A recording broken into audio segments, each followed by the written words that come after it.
In the 60s, two of the NFL's best were Green Bay and Cleveland. Vince Lombardi led the Packers to the best record in the 60s, while Cleveland possessed the best back by the name of Brown. Today, Coach Belichick has linebacker Pepper Johnson and wide receiver Andre Rison at his best, while Green Bay boasts Brett Favre and Robert Brooks as their best on offense, and Reggie White may be the best ever on defense.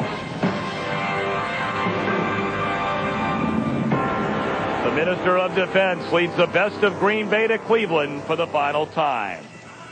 Cleveland Municipal Stadium, Cleveland, Ohio, an interconference battle today between the Green Bay Packers and the Cleveland Browns. And a pleasant good afternoon, everybody. Alongside Ron Pitts, I'm Tom Brenneman. Well, as the saying goes, there's no joy in Mudville, and there certainly, Ronnie, is no joy in Cleveland right now. Yeah, I think the Browns ought to write a book called How to Put a Team in Disarray in 2 Easy Steps. First thing they do, mid-season quarterback change. Testaverde out, the rookie Zaire, he's in. Then they talk about a move to Baltimore. Later on, they announce the move to Baltimore. The fans are upset. The players are upset. And what you have here in Cleveland is one big unhappy situation. Well, for more on this story, let's now go downstairs to Pam Oliver. Well, Tom, security will be very tight today. We're even told some police bomb squad members will be on hand. Hundreds of Browns fans took part in a rally and march in downtown Cleveland today. They say they're going to stay outside until 15 minutes after kickoff. Then they'll come in where they will cheer the Browns, but they will definitely jeer owner Art Modell. All right, Pam, thank you very much. A dramatically different story in Green Bay. A huge win last week over Chicago, and now they're in first in the Central. Yeah, big reason for it. Quarterback Brett Favre, 5 touchdown passes last week against Chicago. He's got a hold of this offense. But you talk about a guy who's got a hold of people, Reggie White on defense. He's got the hurt knee, but the Browns can't let that affect them. They got to keep that guy out of their backfield if they want to have success today. All right, we'll see how it goes when we come back. The kickoff from Cleveland, the Packers and the Browns. You're watching the NFL on Fox. You're watching the NFL on Fox. Crowd coming into Cleveland Stadium, Cleveland, Ohio. The Packers and the Browns meeting for the final time in this northern Ohio city. Mike Holmgren, his team comes in thanks to a tiebreaker ahead of Chicago after the big win last week at Lambeau Field. Meanwhile, for Bill Belichick, 4-6 this season, 2 behind the Steelers after losing at Pittsburgh on Monday night. Green Bay has won the toss, elected to receive, and Matt Stover will put it in play. Antonio Freeman, Travis Jerby waiting back. It'll be Freeman at the 10. And he's out across the 30, out to the 35. So Freeman, who had big returns last week in the win over Chicago, gives Green Bay good field position. Brett Favre, absolutely remarkable last week. You see him limping just a little bit, still being bothered by the ankle injury suffered 2 weeks ago, but last week you'd never know he was hurt. 5 touchdown passes, 336 yards, did not throw an interception. And we'll have to watch him because he did go in early from pregame warm-ups to possibly get that ankle retaped, so we'll keep a close eye. Favre comes out throwing. Dumps it off across the middle. Catch made by Robert Brooks, who is having a huge season. Stopped there by Pepper Johnson. Well, Favre in his 5th season out of southern Mississippi. Already this season, 4 300-yard passing days. Good pass protecting group. Rutgers, Taylor, Winters, Galbraith, and Dotson the right tackle. Edgar Bennett in line for a 1,000-yard rushing season, joined by Levens in the backfield. Morgan and Brooks the wideouts. Shimura the tight end. Gain of 6, 2nd and 4 for the Pack. And out of the I formation, they'll give it to Edgar Bennett. He'll be well shy of the first down, crossing the 40, maybe to the 41. It'll bring up 3rd down and a long 3. Penalty flags down on the field. Sean Adams, 43, came into that pile kind of late. They might have got him for it. Bernie Kukar, our referee today. Unnecessary roughness, number 43 on the defense. That's a 15-yard penalty, first down. Yeah, but Sean Adams, he's the rookie. He's getting a start today, first time out of the box. starting for Dana Hall at free safety. So, you know, his gears are already turning. In fact, he probably played the first quarter in the hotel as it is. So an automatic first down. Ball placed at the Cleveland 44. First and 10 Packers.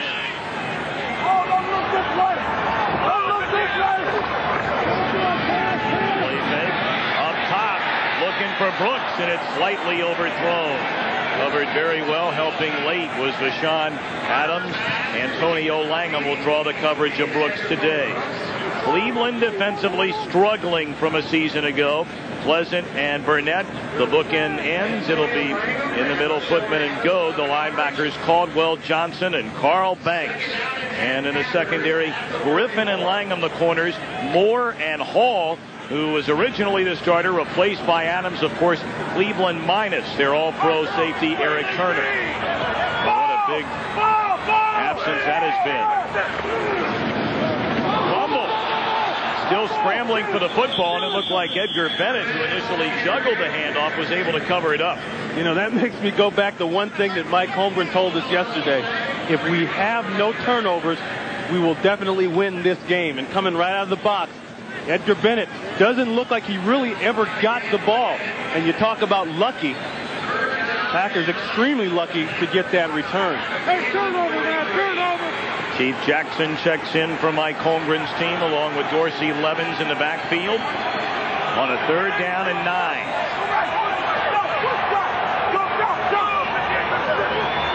He needs to get to the Cleveland 34. Favre, down he goes, and the ball is intercepted. Inside the 30, all the way down to the 28 is Tim Goad. And it was jarred loose by Anthony Pleasant, applying the pressure on Brett Favre. 22 yards on the return by Goad. And I look at Favre right now going off the field. He's got a little bit of a limp. But the pressure's going to come from the left side, 98 Pleasant. And the pocket collapses. Watch Pleasant right there. He gets that hand up. And Goad, talk about being in the right place. And once again, let's go back to what Mike Holmgren said. You know, this is a team that's -7 in the giveaway, takeaway, turnover ratio. That's about the bottom of the NFC. He said we need takeaways. We got to avoid the turnovers. Already one turnover. Cleveland in business at the Green Bay 28. Rookie quarterback Eric Zier takes over first and 10. And a handoff to Leroy Horde, and not much room. Green Bay shutting down Horde for maybe a gain of 1. Let's go back to the interception a moment ago. Once again, the pocket collapses. He steps up, but watch Pleasant right there. And that's in the throwing motion. Now, if that ball hits the ground, it'll still remain Green Bay's ball. It's an incomplete pass. But Goad just happens to be in the right place at the right time. Goad, the free agent, coming over from New England, trying to fill the shoes of Michael Dean Perry here in Cleveland. Second down. And this time the turn is Biner. And again, not much running room. Maybe got back to the original line of scrimmage. Offensively for Cleveland, the rookie quarterback Eric Zier making his 4th start this season in place of Vinny Testaverde. Testaverde was having a fine year, and many wonder why he's not still the quarterback. A huge offensive line. 4 free agents. The lone exception is Everett. Biner and Horde in the backfield. Jackson, Andre Rison, the wide receivers. Kinchin is the tight end. Third down and 10 for the Browns. Zier steps up and can't connect the intended receiver, Ernest Biner. So this Cleveland offense, Ronnie, did not gain a first down in the entire second half last Monday night at Pittsburgh. 3 and out here on its opening possession after the turnover. And you know, one thing that they did that you have to do against Eric Zier, who is maybe 6 foot, he's more like 5'11", is make him stay in the pocket and throw. I really believe that time he couldn't get a clear vision shot of Biner and made a bad throw as a result of it when he had to step up. 46-yard field goal try by Matt Scobert. Puts the leg into it. Plenty of distance and plenty good. So Stover is hit on 20 of 23. He's been a bright spot for the Browns this season, and Cleveland takes an early 3-0 advantage. Fox NFL Sunday is brought to you by Volkswagen. On the road of life, there are passengers and there are drivers. Drivers wanted. By Coors Light, shipped cold to preserve the clean taste of the Rockies. Coors Light, tap the Rockies. By Pizza Hut, home of stuffed crust pizza. And by Microsoft. Where do you want to go today? Rock and Roll Hall of Fame just opening here in Cleveland, Ohio. And well, the Browns fans have something to cheer about early on. Brett Favre intercepted by Tim Goad after the initial pressure was applied in the pocket. And it sets up a Matt Stover 46-yard field goal. Cleveland, an early 3-0 lead.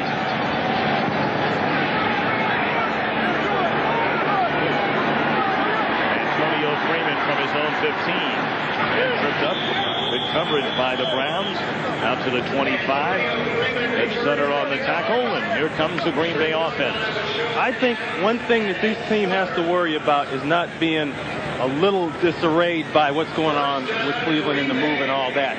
The Browns don't have to establish a run. Green Bay has had trouble stopping the run as far as their defense is concerned. Maintain the concentration. It's been hard for them to go through a full game and not worry about the stuff off the field and play football. The Packers, turnovers, we've seen that already. And stifle the run early. Put the pressure on a young Eric Zier to make the ball go downfield through the air. Edgar Bennett crosses a 30, close to a 4-yard gain, tripped up by Stephon Moore. Edgar Bennett already 677 yards rushing this season, a career high. He needs to average about 54 yards per game over the last 6 weeks to become the Packers' first 1,000-yard rusher since Turdell Middleton in 1978.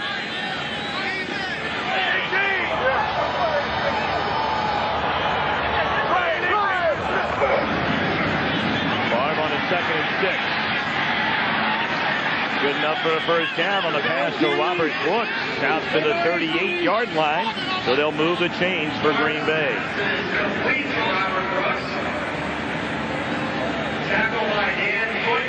Brooks 3 consecutive 100-yard receiving games. And one more, and he will set the team record. Originally set by James Lofton and Don Hudson. He has 5 100-yard receiving games this season.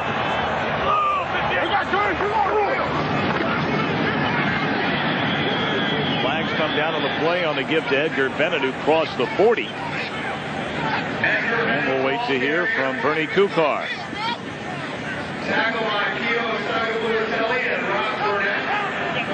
Okay, now they got more flags. Somebody must have done some jaw-jacking on the sideline over there.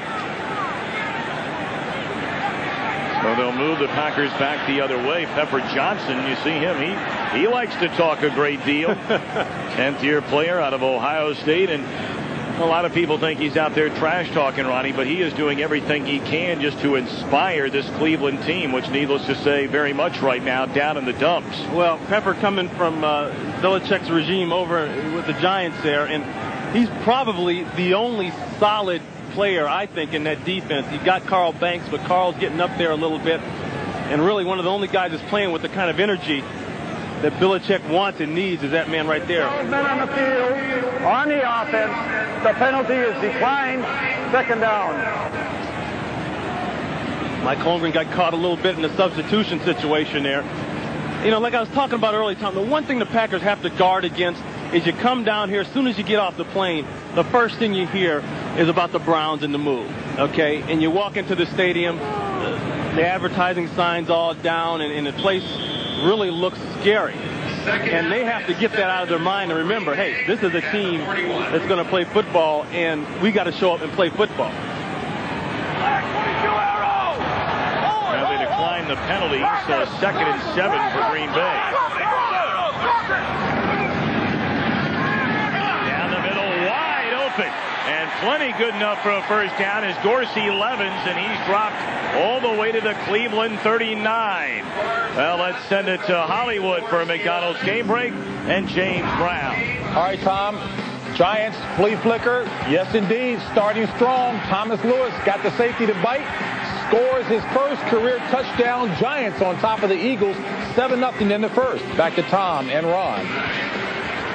All right, JB, 3-0 Cleveland here in the opening quarter. 9:12 to play. 20-yard gain on the completion. Favre to Levens. And back to the ground, and Edgar Bennett, and not much there. He may be picked up 2.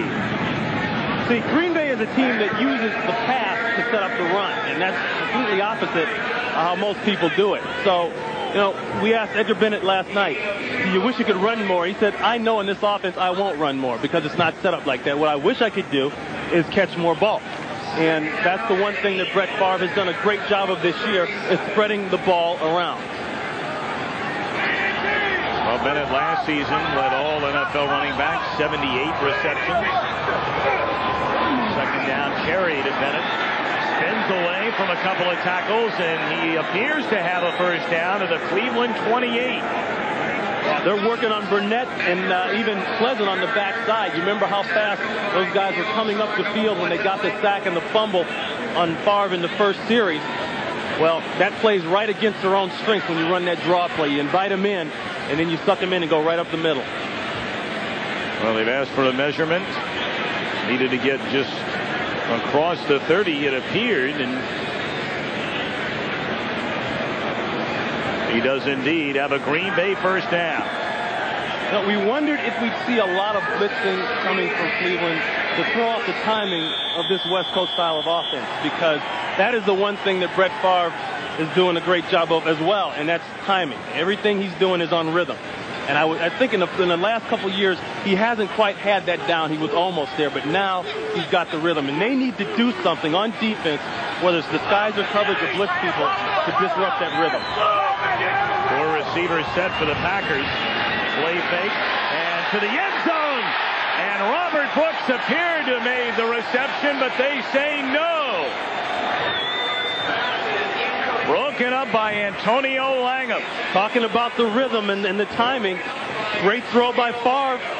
Brooks looks to have control of the ball. We'll see from this angle, but watch Langham coming from the right. There he is right there. See, Brooks does not get a chance to get both feet down and demonstrate possession. And that's the difference between an incomplete pass and a touchdown. And that's he a was great open. Play. And he was open.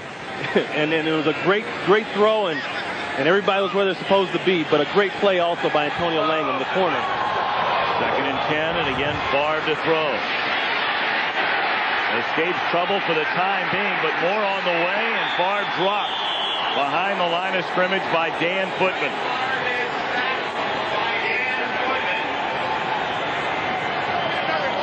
And we brought up the mobility, or perhaps lack thereof. Brett Favre and his left ankle, badly injured 2 weeks ago in Minnesota.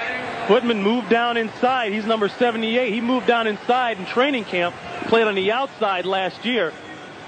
But I think that's just a good job by the coverage downfield for the Browns. Favre has no place to go with the ball. The rush wasn't on him right away. He just had to get out of the pocket. Lost to 2, 3rd and 12. Short drop. Catch made. And will it be good enough for the first down to Anthony Morgan? It depends on where they mark it.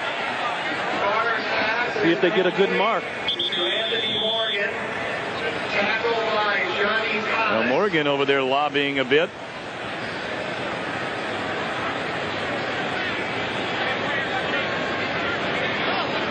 Right here. That's Morgan working on Thomas. And he swims him. You see that swim move? Just enough to give him separation inside. It is good enough for a first down. So Green Bay on the move after an early turnover. Favre intercepted. Tim Goad returning, setting up for a Matt Stover field goal. But now 1st and 10 Packers at the Cleveland 19.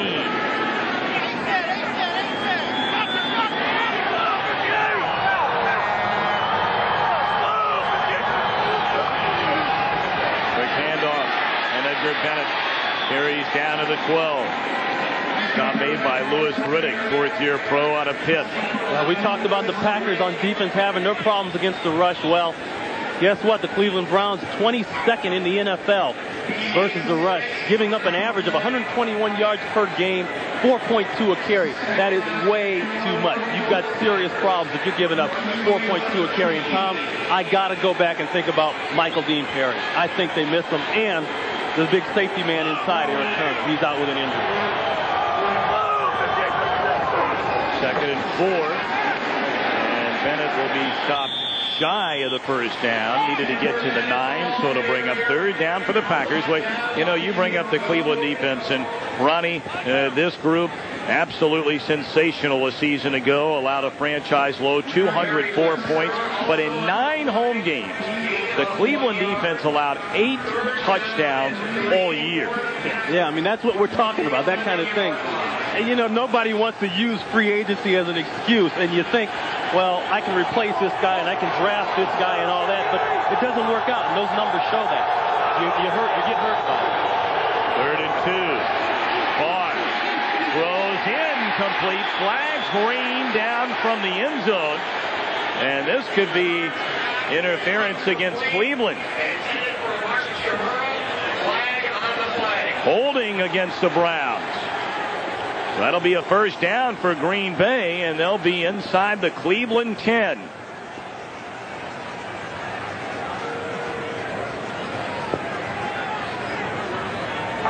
Holding number 90 on the defense.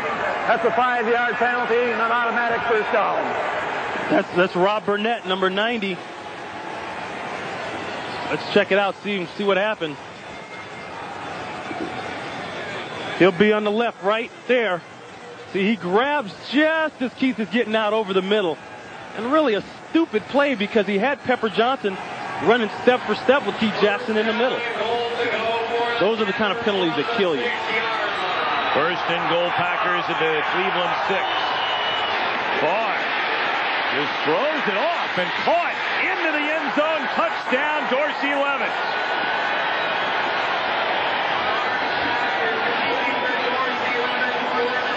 Brett Favre made that play. That touchdown belongs to Brett Favre. The way he avoided right there at the last minute and got that throw off on the bootleg was great. But then you look at the way Mike Holmgren's talking to him. He's going to come out right in your face here, and Burnett's got him. And there's Dixon. Now that's a guy that's got a hurt ankle, making a move like that. And a good second effort, good way to put your head down by Levens and getting the touchdown. Well, the Brett Favre legend continues to grow in Green Bay. Extra point is good by Chris Jackie. So after the turnover, Cleveland field goal by Matt Stover, but the Packers drive down the field, and Brett Favre has put his team in front. Great athletes make great plays, and this is why you got to have one in your quarterback position. Now, on the bootleg, the way it's drawn up, Favre's got to beat one guy, and that's what he does. And this is just a great effort by Dorsey Levens of punching that ball in there and scooping it up off the turf. He made a pretty good shortstop, huh? Well, Levens has been a very good find for the Green Bay Packers. More on him later. Hendricks set to kick it off. Ernest Hunter, 23. Ernest Biner, 21. Way back. There's a look at the Green Bay drive.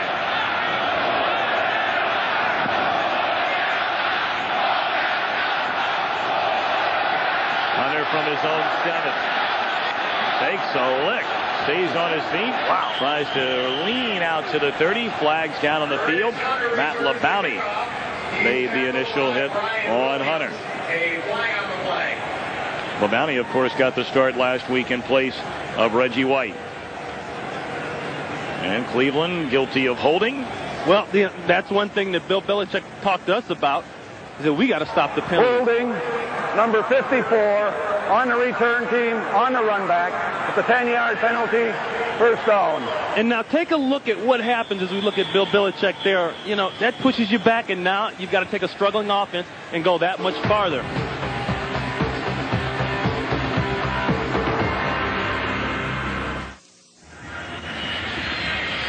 Reggie White. First back on the 5th against Minnesota. In the 4th quarter, collision with Sean Jones. Torn ligaments in his knee. A heroic effort last week in the win over Chicago, and back in there today. Eric Dyer on a 1st and 10. Throws to the near side to Michael Jackson. Terrific open field tackle made by George Toombs. Defensively for Green Bay, Gilbert Brown starting in place of the rookie Darius Holland. Jones and White the ends. Jurkovich joining Brown. Linebackers Toombs, Strickland, and Wayne Simmons trying to fill the shoes of Bryce Paup. Doug Evans, the rookie Craig Newsome, the cornerbacks. Teague and Butler, the safeties.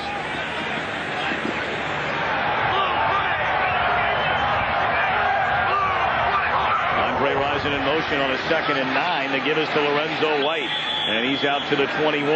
White has been used very little since signing as a free agent from Houston during the offseason. And now comes up the situation for the Browns where they have been absolutely horrendous, is moving the chains on 3rd down. You know, you got a rookie quarterback in there, and he's got so much to think about and worry about. When we look down there, somebody is being attended to for the Packers. Fred Strickland. Strickland coming off a big game against Chicago when he had 8 tackles. And so the Green Bay medical staff out to take a look at Strickland. We'll take a break. 3rd down for Cleveland when we return.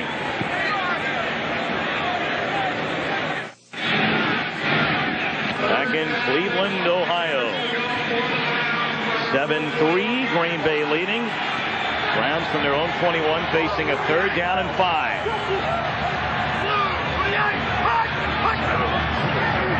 Zayers, short drop throws. What a collision out at the 23-yard line. Up to make the tackle, Lenny McGill, and denied is Cleveland for the 1st down.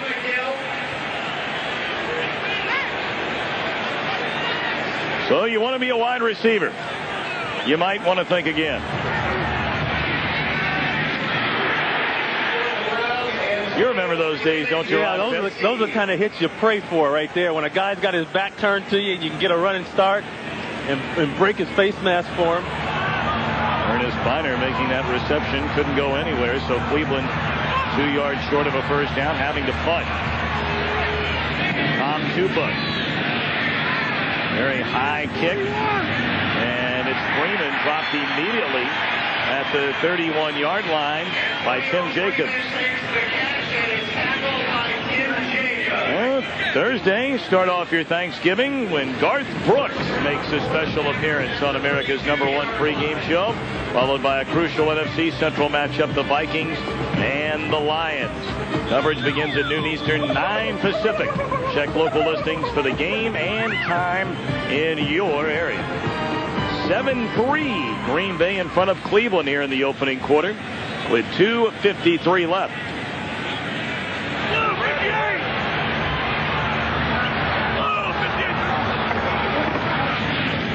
Edgar Bennett off to a very good start rushing the football here today. He's out close to the 40, a gain of nearly 7.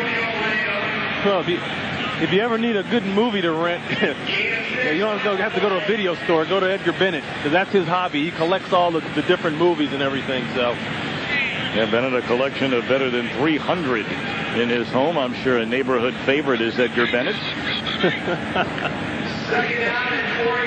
Very good crowd here at Cleveland Stadium today. They sold in excess of 70,000 tickets. Weren't sure how many would show up. Favre on a 2nd and 4 sets up the screen to Bennett. And it's good enough for a 1st down out to the 45. Gerald Dixon making the tackle, and that play unquestionably, Rod, the best in the Packer arsenal. Yeah, right. For the Packers right now, they run the screen play better than any team in the NFL. And that's a little bit of that Bill Walsh stuff coming from San Francisco that you see in Mike Holmgren right now. And the thing that they do that makes it so good is that they get blocks on the perimeter with their offensive linemen. Those guys, how many times have you seen a screen and a lineman go out there and miss the guy? Every single time. Mike says, I'll embarrass them in practice if they don't get blocked. They get blocks and it shows. It moves the chain. Here comes the reverse. Nope, they fake it. Edgar Bennett cuts it to the outside, crosses midfield into Cleveland territory to the 49, where he's tripped up by Stevan Moore. Already 10 rushes, 40 yards for Edgar Bennett. See, that's a great play to come back with, because, you know, you heard everybody talking about reverse. Well, they all forgot about the fact that Bennett could hold on to the football and still run it. Then he got some great blocks on the outside. This is the kind of situation that the Browns defense, they have been in a lot, and they need to get out of. They don't know what to expect next from the offense. Is it run? Is it pass? Is it reverse? Is it screen? It's all being put in the mix. 2nd and 3, Bennett again. Tries to cut it back to the inside. Short of the first down. Coming up to make the tackles, Don Griffin. Well, while we have a moment, let's go downstairs. Joining us today, Pam Oliver. Hi, Pam. Hi, Tom. Well, the Packers middle linebacker, Fred Strickland, has suffered a strained left knee. He will not return. That, of course, does not bode well for the Packers' struggling defense against the run. Back to you guys. Nice to have Pam with us here today. Sure is, and she's absolutely right. That does not bode well. And I know everybody's tired of hearing it, but another thing that doesn't bode well for your struggling run defense is the fact that a guy named Bryce Popp isn't there anymore and doing quite well in Buffalo. Very well, thank you. Favre asking for a timeout. Well, we saw Bryce Popp and the Buffalo Bills roll over Atlanta last week to head into first place in the AFC East. So Favre and the Packers facing a 3rd and 4.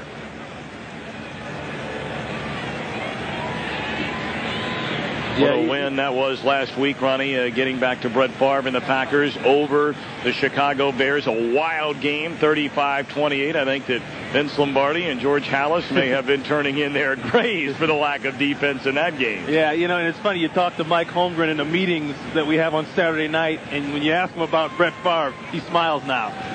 He doesn't duck his head and go, and take that big breath. It's all good now, and it's good because finally Brett has gotten a hold of the offense, and it's all about the rhythm and timing of it. Well, they seemed like the perfect family, but beneath the lies, beneath the secrets, lies the shocking truth. Hallmark Entertainment and Fox present a world premiere motion picture. Susan Day and Sam Elliott star in Blue River on the Fox Tuesday night movie.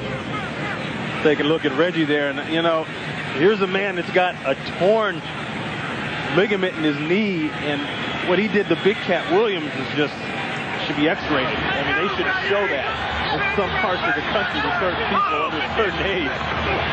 On a 3rd and 4, final play of the first quarter. Favre steps up, throws across the middle. The reception made by Keith Jackson. Jackson, his 5th catch of the season last week against Chicago, made 3 receptions, 2 of them for first downs. His first reception here gives the Packers a first down, a 23-yard gain. Packers lead at the end of the first quarter. Well, we're back in Cleveland, Ohio, alongside Ron Fitz. I'm Tom Brenneman with our entire Fox crew. And, well, we may be smiling here in the booth, but certainly not many smiles these days right now in Cleveland, Ronnie. Yeah, you know, and today what they were going to do is have the protest march, and they would come in 15 minutes after the kickoff. And as you can see, the people outside, that's part of that march. But, you know, when you really know things are going bad in Cleveland, when the mascot decides to hand his head in. Now, last week, he resigned. He said, I've had enough. That's when you know that things are pretty much going downhill for you. And that certainly is the case. Art Modell, well, breaking many Clevelanders' hearts. The Browns will be moving at the end of this season and moving to Baltimore. It's been a very rough situation for a city that has so wonderfully supported its team all these many years in Cleveland. 1st and 10, the pitch to Edgar Bennett. And he's down to the 25 on a 1st and 10 carry. Tripped up by Pepper Johnson.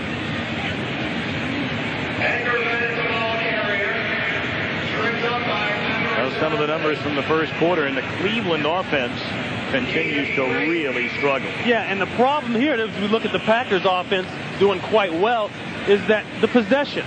And that's what Bill Belichick said yesterday. We got to hold on to the ball. We got to move the ball downfield. And they haven't done that. They haven't done it in the past, and they haven't done it in this last quarter.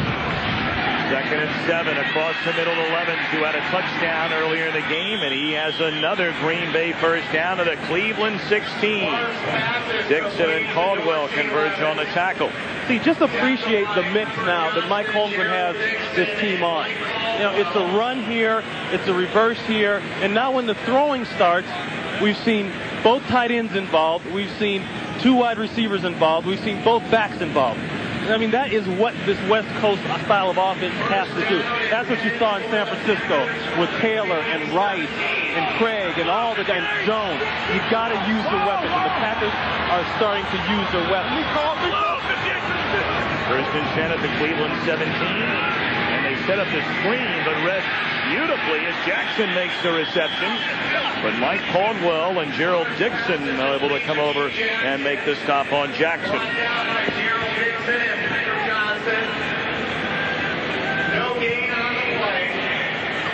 Now here's the screen, and I want you to watch these two guys right here, because they're going to influence the rush, and that's the whole deal, and that's why it works so good once you've had the run or the pass going, and you get these guys used to coming upfield, and nobody sees these guys out here. But more importantly, that right there. Those guys have to get blocked. If they get whipped, it doesn't do anybody any good. They got to put people on their back. Second and 10, dropped off to Brooks, and he's inside the 10 to the Cleveland 7. That's where he needed to get for a first down. Pepper Johnson took him down, but it isn't good enough for another Green Bay first down. And I go back once again to Michael Dean Perry. I don't see the rush anymore in this Cleveland Brown team. It's just not there. And you say, well, one guy leaving doesn't hurt it. Well, yeah, it does, because when Michael Dean left, that means they had to take Dan Footman from an outside guy and put him down inside. Okay, and now Rob Burnett has been getting a lot of double teams. Third in the yard. Power football. First down. Dorsey Levens inside the 5 to the Cleveland 3. Boy, this Packer offense not known as having much of a running game, but they're doing plenty of that here today on Cleveland. Yeah, and the reason they're doing it, watch this. Watch the low men. All the green shirts. Look at the push that time by Aaron Taylor, 73. He's still pushing on his man. And that's exactly where Dorsey Levens runs. First down and goal to go, Green Bay. 13 carries, 48 yards for the Packer rushing attack. First and goal. Lofted into the end zone. Touchdown, Chimera. No penalty flags on the field. Well, Brett Favre, who had 5 touchdown passes in the win last week, 2 already today. Watch Mark Chimera. He's right there. He's going to come down and block and then release out. That's the problem, because when a linebacker sees him block, he's thinking run. Louis Riddick, the safety, he saw him block, he thought it was run, and he's wrong. Chris Jackie on to try and give his team a 14-3 lead. And he does. So 14 unanswered points by Green Bay after Cleveland took an early 3-0 lead.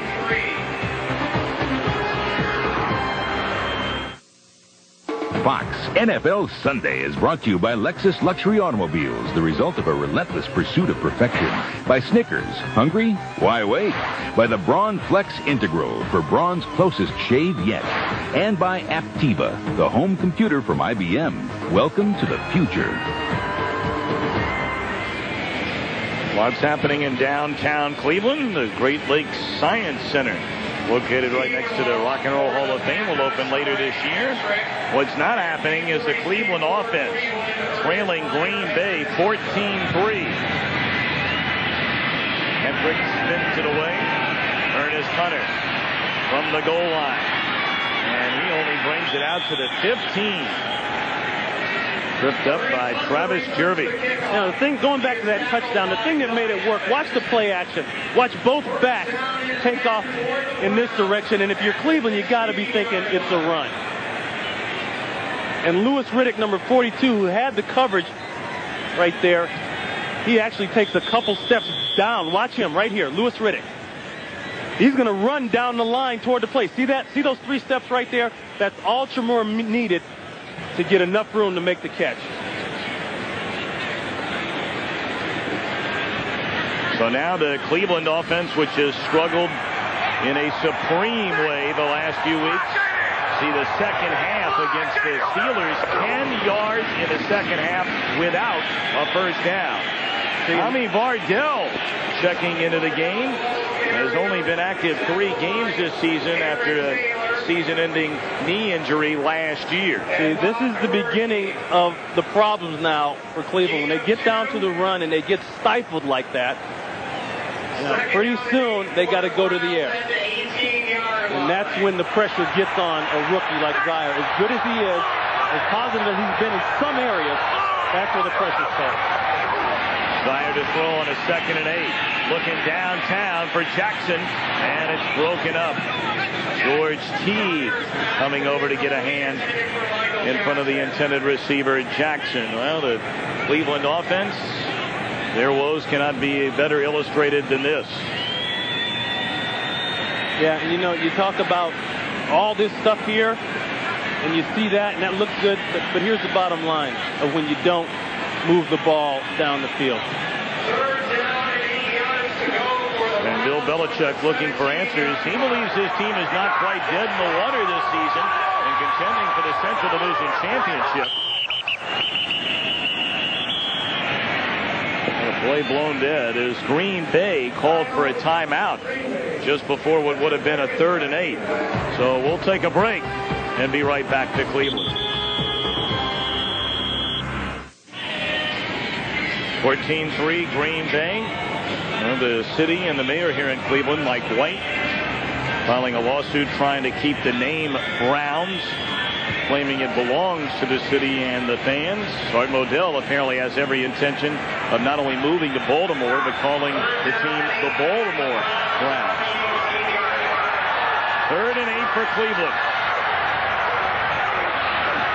Good protection, steps up, throws incomplete. The intended receiver, Michael Jackson, blanket coverage again by Lenny McGill. 3 and out again for Cleveland. Coverage by Lenny McGill. Well, it's time for our Aflac trivia question. Since 1960, who is the only Packer to lead the NFL in touchdown passes? Give you a moment or two to think about that.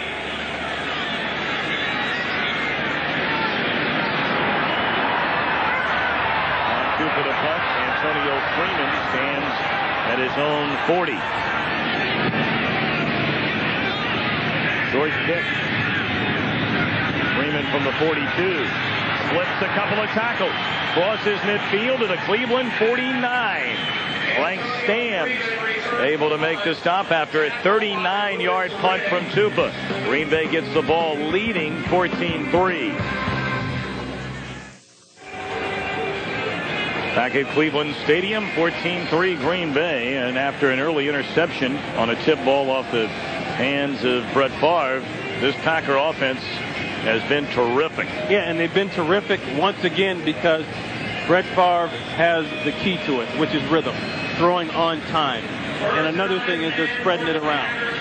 The Browns don't know who is going to get the ball next. They don't know who to put a double cover on or who to have somebody lock on. 1st and 10. Bennett has been a busy man picking up big yardage today. He's to the Cleveland 44. Tackle by Carl Banks. Yeah, there's a look at it right there. 6 to the wide receivers, 4 to the tight ends, 4 to the running back.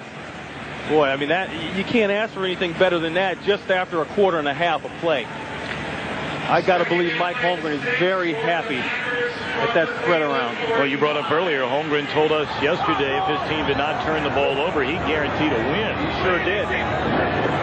Packers have turned it over, but not many mistakes since then. Favre escapes trouble, able to drop it off to William Henderson, and the rookie out of North Carolina is close to yet another Packer first down to the Cleveland 40.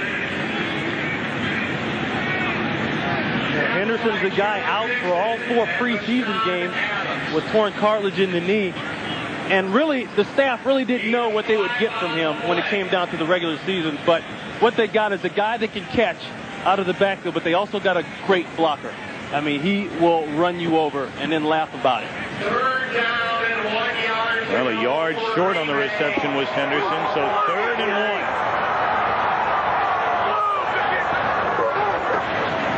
Come right at your first down for Dorsey Levens. For the second time on a 3rd and 1 that Cleveland cannot stop the Packers, and they'll move the chains. 14-3 Green Bay. 8:45 to go until halftime.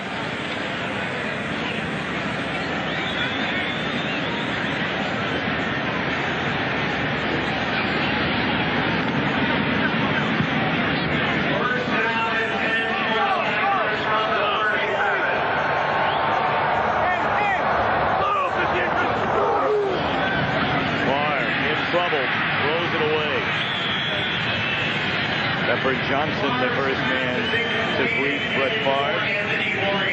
Theo Sagapulatelli also in on the Heat. Well, our Aflac trivia question answer, Lynn Dickey, who threw for 32 touchdowns to lead the NFL in 1983.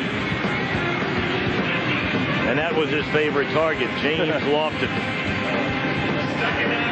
Just think that was just the beginning back there of his career in a sense. When he went to Buffalo, he really turned it up a notch.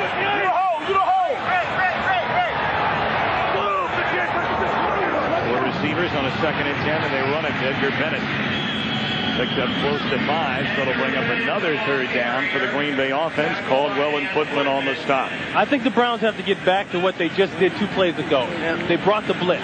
They brought Pepper Johnson inside with Dixon, and that's what they have to do, because we talked about how well Brett Favre is working with rhythm and timing, and you got to throw that timing off somehow.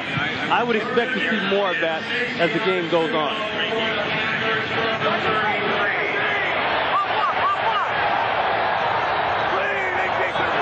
3rd down and 6. Juggling catch and diving, trying to get the first down is the rookie Antonio Freeman. Hey, great effort. And it depends on the spot.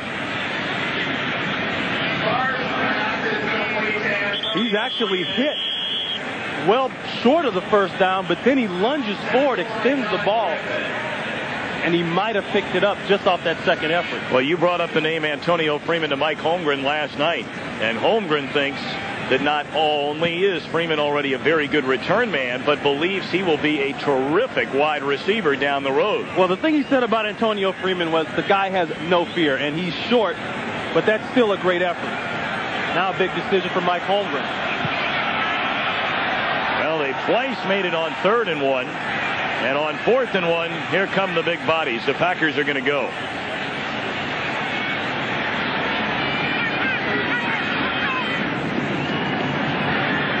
Tight ends check in along with the blocking back William Henderson on 4th and less than a yard.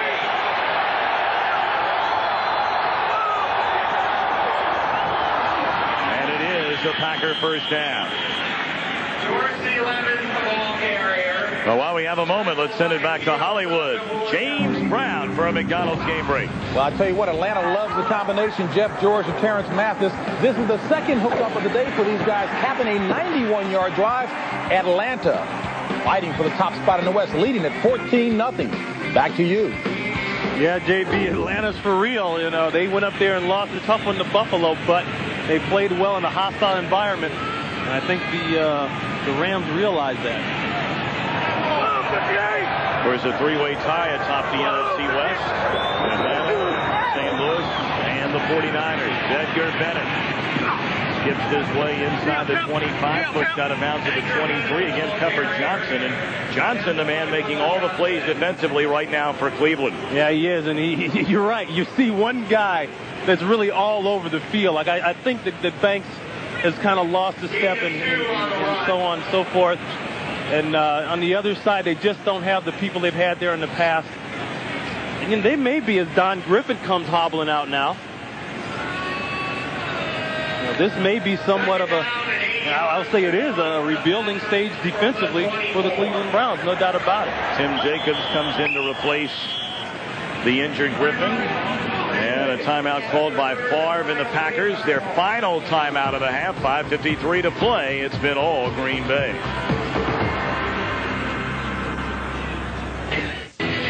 14-3 Green Bay. Packers with the football deep in Cleveland territory.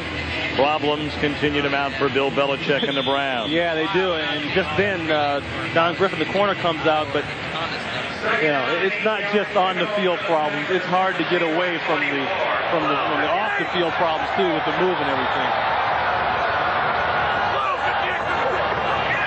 Second down and 8. Far from the end zone. And overthrows Anthony Morgan. Very smart. What did they do? They went right after the fresh meat that just came in. Tim Jacobs lines up at that corner position, so they're going to check him out. Favre there's hobbling just a little bit on that ankle now. Let's check out the rush. Here's Anthony Pleasant working on Ken Rutgers, and Ken Rutgers is not going to give up. It looks like he got his foot stepped on just as he released the ball. Well, that's what happened when he originally injured the ankle against Minnesota. Stepped on by his own man, Aaron Taylor, the left guard. Favre had to leave that game in a heartbreaking defeat for Favre and the Packers, but he returned to lead them to victory over the Bears last weekend. Third down reception, good enough for a first down to Robert Brooks. And Brett Favre, the #1 passer in all the NFL on third down, where he has hit nearly 62% of his passes. Right up top here, the one-on-one situations. Look at the room. You know, you're not going to give a guy like Brooks that much room. And then Langham turns to get deep, but he still comes back and is there when the ball gets there. Langham's trying to play this game with 2 dislocated thumbs. So it's going to be hard for him to get a bump and run on the line of scrimmage. First and 10 at the 14. Wide open and a touchdown, Anthony Morgan. No penalty flags on the play. Yeah, Tim Jacobs, the corner, he slipped down. Morgan went to the corner on him. Well, right now, Ronnie, this is no contest. The Green Bay offense against the Cleveland defense. I want you to watch the matchup here and watch Tim Jacobs. Watch the way he slips right there. Boy, you think they don't know when some new meat comes in? That's the idea. They try to slice them and dice them up real fast. 5:04 to play until halftime. Cleveland got a Matt Stover field goal early in the first quarter after an interception. But now 21 unanswered points by Green Bay, and the Packers have been most impressive offensively here today, a 21-3 advantage. You know, you talk about Tim Jacobs there as we look at Brett Favre. Now, he is a veteran. He's been around for 3 years. You know, it's not like he's a rookie or anything like that. And if Don Griffin's out there, I don't think they're going to get that touchdown as easy.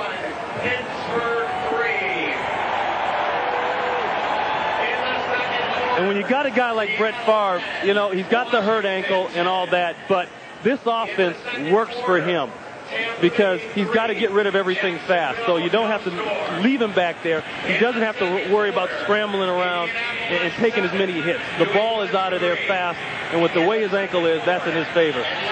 And when you sit on the phone with that smile on your face, you know things are going good, because usually that's a frown.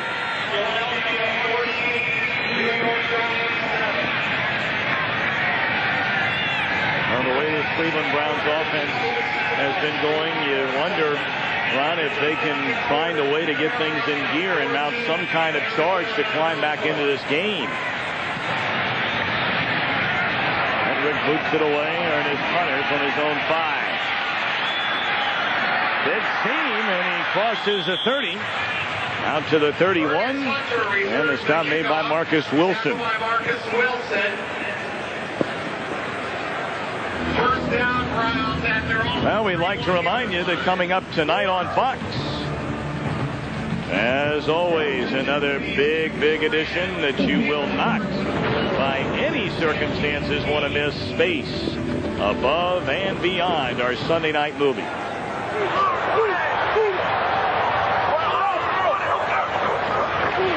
First down.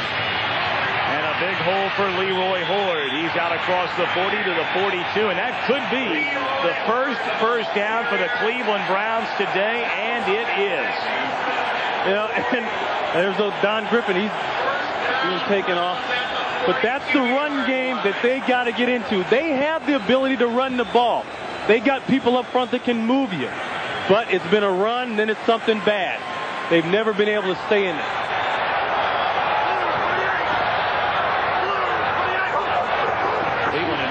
first down in the entire second half against Pittsburgh. And here's another big hole. Leroy Horde banged out of bounds at midfield by Wayne Simmons. So Horde, a Pro Bowler a season ago, who rushed for almost 900 yards, made 45 receptions, but only 400 yards rushing this year. The big deal right here, I want you to watch the combination block between Orlando Brown and Brian Kinchin on Reggie White. Now that's Orlando Brown on Reggie White, and that enables Horde to dump it outside just fast enough to get a few yards. But like we said, they got to control Reggie, because Reggie is just not a force in the pass. He's also a force in the run.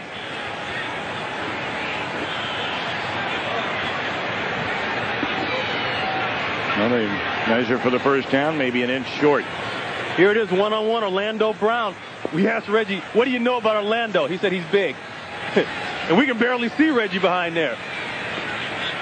But those are the kind of things, those are the kind of plays they have to make. They got to slow down Reggie, keep him out of the backfield, and give people a chance to get some running things going outside and inside. I should say Orlando Brown is big. 6'7", 340 pounds. He was a premature baby, 3 pounds and 2 ounces. Yeah, okay.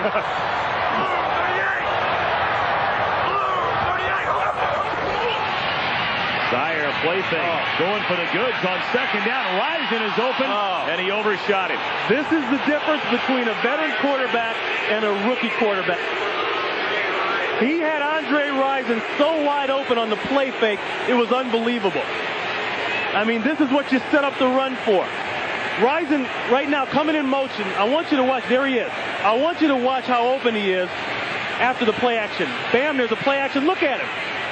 All he's got to do is relax and make the throw. Rison is going to walk in for an easy touchdown. Now Vinny Testaverde continues to stand, watch, and perhaps wait as Dyer dives ahead for a first down. Testaverde, the third-rated passer in the AFC. 10 touchdowns, only 3 interceptions. He led the team to the playoffs, 12 wins, including a first-round win over New England, only to lose the following week against Pittsburgh. And here this season, really after 2 bad games, Testaverde is benched by Bill Belichick. And we asked Bill, he said, if things get rough and that man doesn't perform like you want, are you going to make a change? And he said, I'll do whatever I have to do to get points on the board. So I guess that means yes. And he's not said that in recent weeks. No. Leroy Horde close to another Cleveland first down. But the difference, though, Tom, is not him right now. It's Leroy Horde in the run. But, you know, here's a comparison. And naturally, the yards are going to be different. But, I mean, you talk about points. You know, the guy had the board lit up.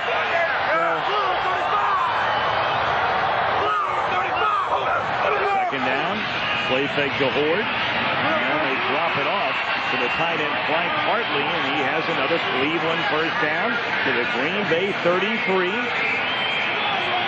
Yeah, very nice now by Steve Crosby, the offensive coordinator for the Browns. They're working off the run. They got the run going a little bit. That's 2 pass plays in a row we've seen off of that run action. And for the first time in a long time, they have got the other team going backwards. They've got a defense on their heels.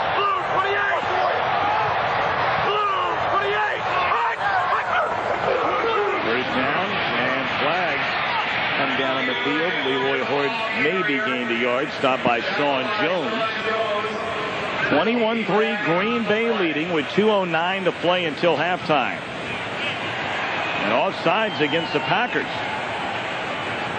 They might have got Brown or Durkovich down inside. Offside, number 92 on the defense. That's a 5-yard penalty, still first down. Reggie White. Reggie right there. Well, I didn't see anything unless he lined up in the neutral zone. Well, it brings us down to the 2-minute warning. First half thus far that has been dominated by Green Bay. Packers in front 21-3, but Dyer and the Browns on the move.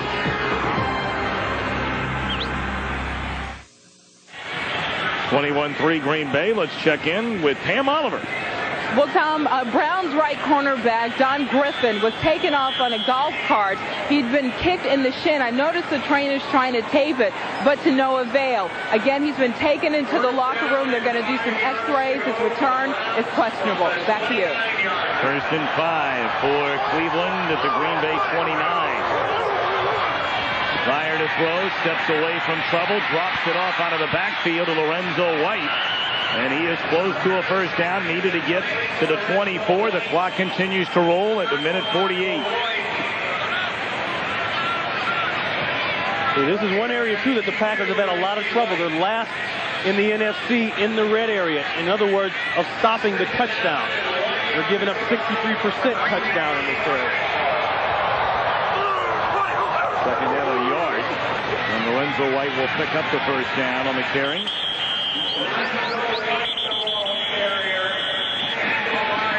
So Cleveland has called a timeout. 1:22 to play until halftime. Green Bay leading 21-3. 21-3 Green Bay leading Cleveland with 1:22 left to play until halftime. A first down for the Browns at the Green Bay 23-yard line. And this is the best that the Cleveland offense has looked since Eric Zier's debut against Cincinnati, when he passed for 310 yards in an overtime win. You see the numbers on this drive.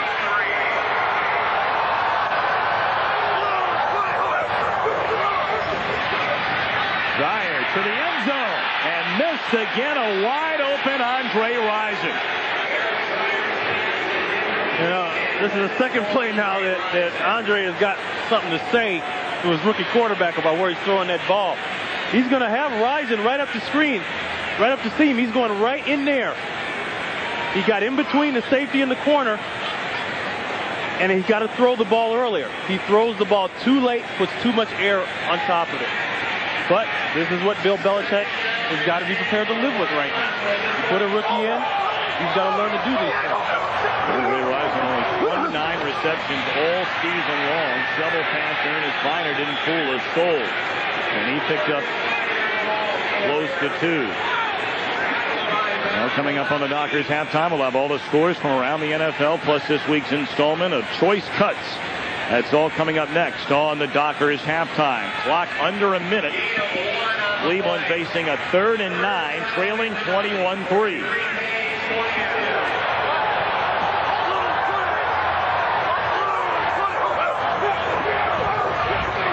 Good protection as Zier now in trouble. Wow. Gets away somehow, but not a second time. Reggie White getting his 10th sack of the season. And the worst part about that for the Browns is that not only does he not take the shot and throw the ball away like he should have done, but he takes the sack and gets out of field goal range, basically. This move right here is something out of the Three Stooges. I mean, this is incredible. You know, two guys running into each other like that, and then he tries it again, and in this league, that doesn't work. And Gilbert Brown and Matt LeBounty applying the initial pressure, but always here to finish you off. The ordained minister, the native Tennessean Reggie White. And what did he say last night? He said, you can't let a rookie ever beat you. And I thought that was pretty strong words coming out of him, but he said there's no way we can let a rookie ever beat us. So he's doing his part, that's for sure. He's got his sack.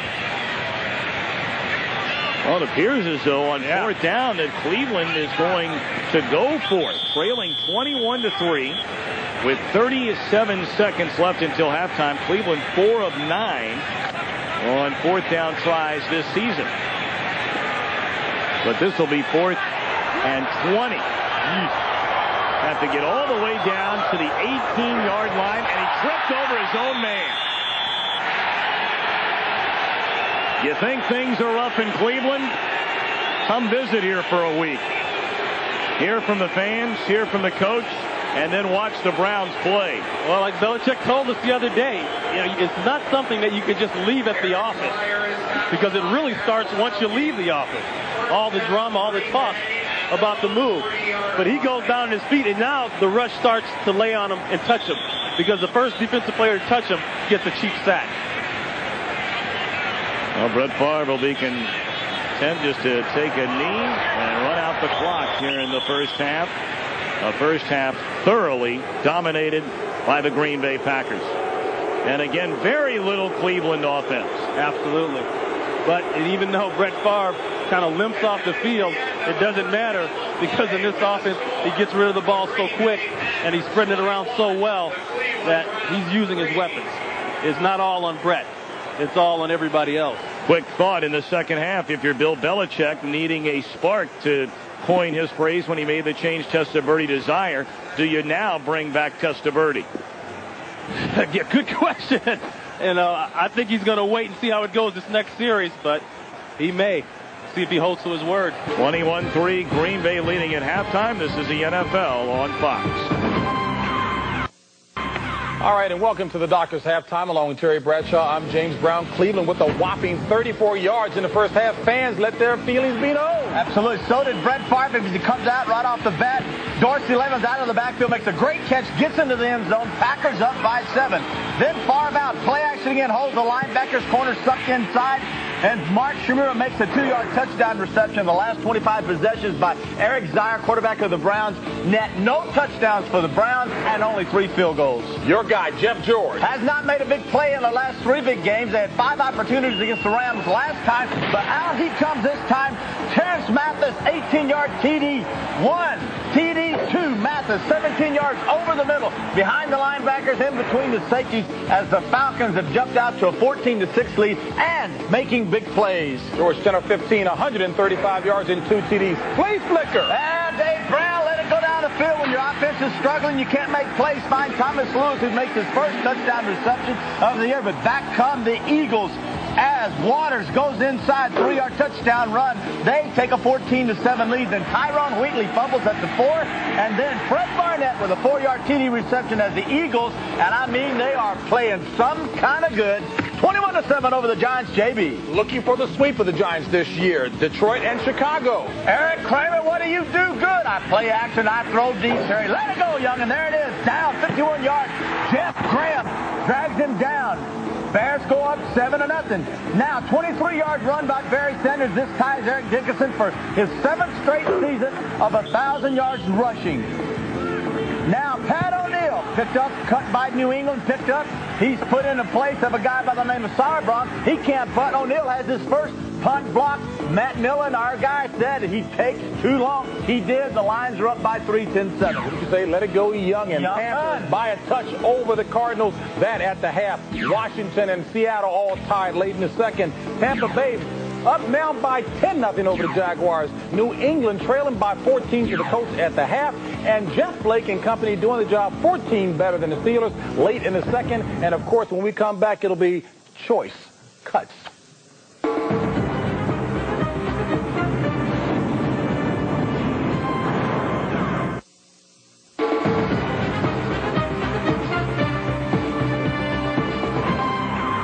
And welcome back to Hollywood and the Doctor's Halftime. You know, as we look back at last week's highlights, it's only appropriate that we focus on that upset of the 49ers over the Dallas Cowboys and the man who led the charge, Jerry Rice, in this week's selection of Choice Cuts.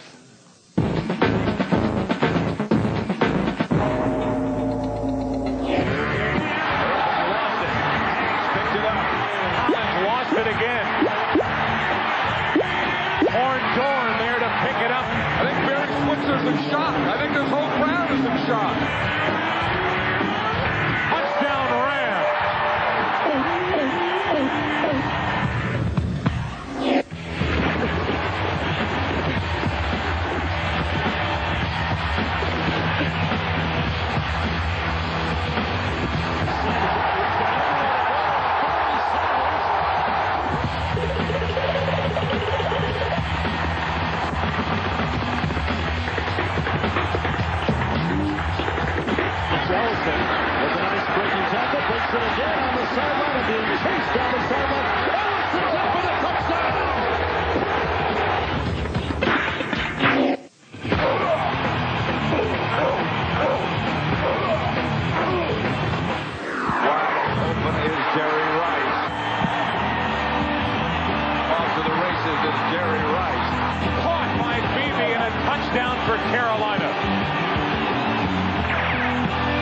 21 yards.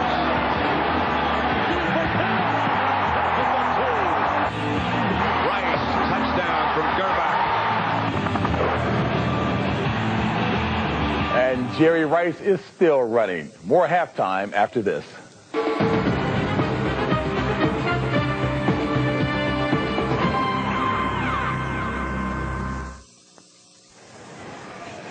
With Pam Oliver and Ron Fitz, I'm Tom Brenneman, our Fox crew back in Cleveland. First half, all Green Bay. Yeah, and as you know, when I think about, we talked about that rhythm and all that kind of stuff with Brett Favre, but, you know, you look at the missed opportunities also for Cleveland, and that's been a big thing, too, with Andre Rison, that missed ball, and you got to put it on Zaire, the rookie quarterback, just, you know, he doesn't have it. He's not all there right now, and that's what happens when you got a rookie in there. Well, certainly the game being overshadowed by the Cleveland Browns moving to Baltimore next year, and more on that story with Pam Oliver. All right, the legendary Jim Brown joins us, and I wanted to ask you, these guys' hearts in it, Jim? Well, I think they're trying. You know, it's a very difficult set of circumstances, and obviously you see there's not the kind of a spark that we'd like to have. We had a little spark at the end of the half, and if we can keep that up, I think they can come back up to where they were about 5 or 6 weeks ago. The offense has been dreadful. Isn't it time for a quarterback change? Well, I'm sure the coach is considering that right now. We'll see what happens in the second half. I know you've been a supporter of the Zaire being put in. Do you think that it's time for a change with Testaverde being given another shot? Well, what I think is they're going to try to win this game. I think it's been very difficult on the kid, all the circumstances, and he's really carried a lot of the pressure on his back, even the game that he won. So, yes, I think there'll probably be a change in the second half because he'll probably get ruined if there isn't, and I hope that Vinny, if he comes in, can stand up. It's very difficult on each one of them. The move to Baltimore, do you support Art Modell on that? Oh, I'm not a supporter of moving to Baltimore. I'm a person that believes that in the capitalistic system he has the right to do it. I would love the Cleveland Browns to remain here with these fans. I don't have any aspirations towards Buffalo, and I'm not sharing in the money, so why would I be a part of that, you know? But I can't say he shouldn't do it. It's not really my business. Dan, thank you, sir. Really thank you. Thanks for joining us. Let's go back upstairs. All right, Pam, thank you very much. Words very interesting from the Hall of Famer Jim Brown. Vinny Testaverde, as Jim mentioned a moment ago, beginning to get loose on the Cleveland sideline. Well, the big thing that Jim Brown said right there was if you keep Zaire in and it continues, you know, and not putting in that last drive, if it continues to go bad like it's been, then you will ruin the guy if you leave him in there. And you'll ruin him from a confidence standpoint and so on and so forth. So I think you got to make the switch. That may be going against what Belichick really wants to do in his heart, but if he holds true to what he told us, I want points on the board. I'll do whatever I have to do to keep the production up. Well, here we go. Cleveland will get the football to begin the second half, trailing 21-3. Ernest Hunter out across the 25, slammed down at the 30. And so Vinny Testaverde will indeed come back to run the Cleveland offense. Testaverde in his 9th season, #1 pick out of Miami. And you hear the crowd reaction in Cleveland. Testaverde, the AFC's Player of the Month during September, leading the Browns to a 3-1 record. They went on a 3-game losing streak. He was benched after a loss to Jacksonville and now returns for the first time in 4 weeks. Leroy Hoyt picks up 4, tripped up by George Kuntz. How about this change at quarterback? You know, I think that what had more to do with that change, not just the loss. Yeah, the loss was a factor, but the fact that they lost to an expansion team had a lot to do with it, too. And that's not fair because everybody knows these two expansion teams, Carolina and Jacksonville, are pretty well stocked this year. But it's just the stigma of it all, and you couple a couple losses behind that, and I think Belichick felt like he just had to do something. Big hole in a first down carry, flag down on the field. Saw the frustration in the face of Leroy Hoard. This may come back. Yep, holding against Cleveland. Hoard had a 44-yard run called back on a holding penalty Monday night at Pittsburgh. It's you know, holding number 61 on the offense. The 10-yard penalty, still second down. You know, and there's one of your veterans. That's Steve Everett, the center. You know, here's a guy who hadn't cut his hair in almost 3 years. I don't think that's the reason he held, but right here, let's watch the hold.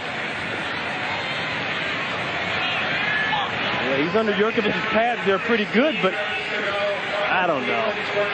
I just don't see it from that angle. I'll tell you honestly. It just looks like he got underneath it and moved it.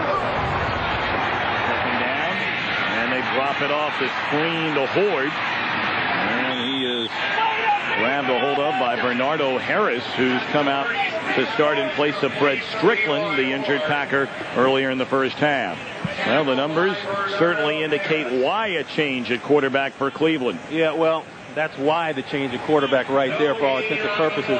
But we talked about having to move the chains and possession, all that. Well, the 4 first downs are not keeping the team on the field or going down the field. And then this right here.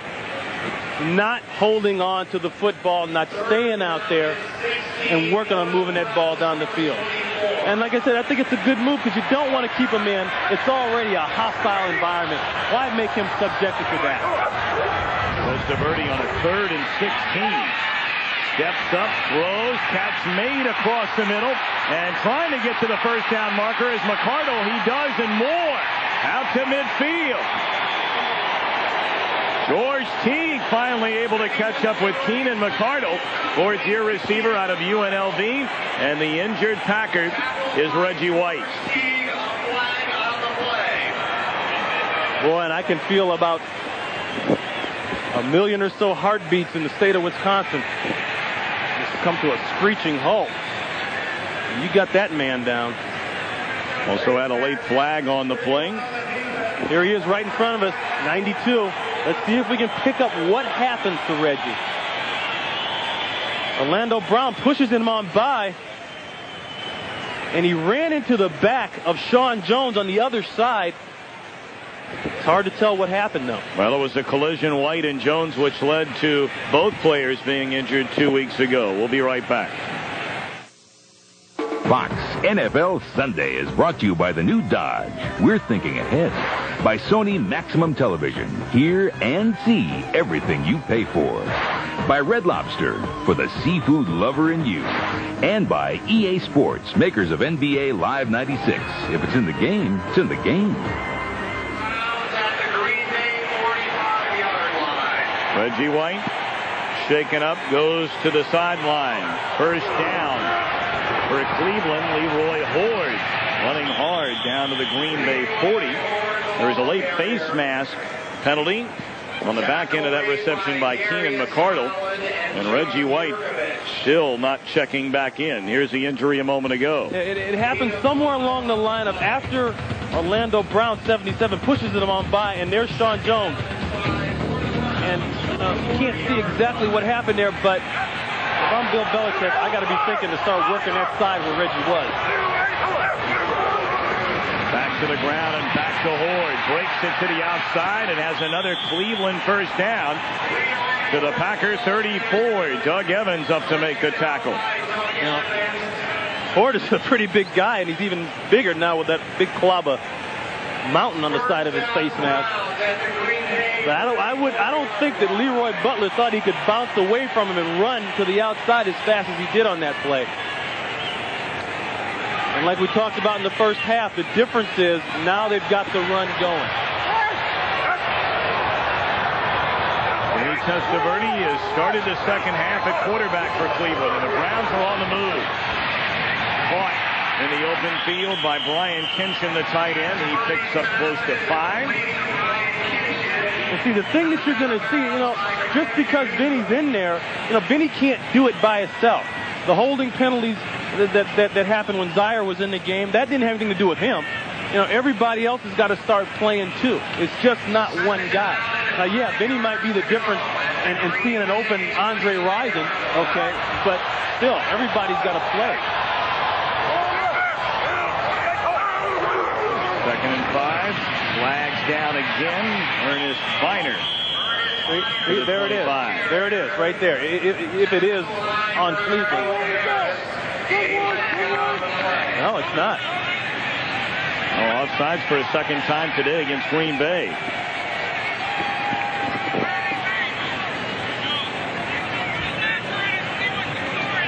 Well, Vinny Testaverde has come out in the last week or two and has said he wonders the real reason why he was benched in favor of Eric Zaire.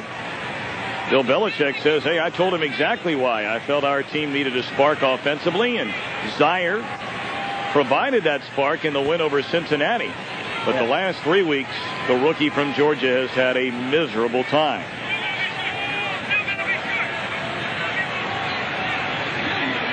And, you know, that might have been the worst thing that could have ever happened to Eric Zier, is to go in that week and get the win. Now everybody feels you have arrived. And I'm sure from a self-confidence standpoint. Offside, 59 on the defense. That's a 5-yard penalty. Repeat the down. Yeah, that's Wayne Simmons, the linebacker. From a confidence standpoint, I'm sure he felt the same way. But oftentimes, you know, that just sets you up for disappointment down the road. And let's give Zier credit. He's gone into a pretty nasty environment the last couple weeks. Namely Pittsburgh on a Monday night in Pittsburgh. Mike Holmgren even told us he thinks Eric Zier is going to be a very fine NFL quarterback. After the penalty, second and a yard. Biner picks up the first down close to the Green Bay 20. Let's see how the complexion of the game changes now without Reggie White in it. And I think you'll see, and you'll realize, and just as I say that, here he comes back in. He must have heard me saying that. Rick Sherman, the defensive coordinator for the Packers. Yeah, you might remember Fritz was out in L.A. in '89. He's the guy who came up with that Eagles defense with 2 down linemen and 5 linebackers. He knows how to get the best of good talent.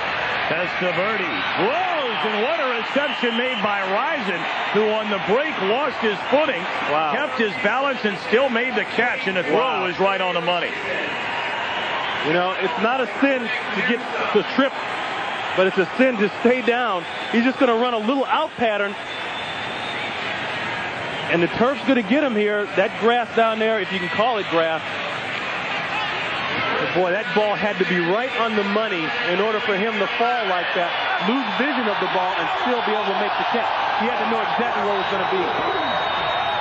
They pitch to the near side. Biner, not much running room, got to the 10. The Browns have picked up 5 first downs on this opening drive of the second half after getting a total of 4 first downs in the entire first half. Testaverde is hit on 4 of 4 for 41 yards. They forgot Reggie White is back in the game. And I tell you, you know, you don't always see the things he does, but that time he bounced everything outside. You know, he may not make the tackle, he may not get the sack, but somewhere in that play, Reggie White is going to cause problems. Testaverde to throw. Flushed out of the pocket and out of the end zone. And it's thrown too high for Michael Jackson. Good coverage by number 33, Doug Evans.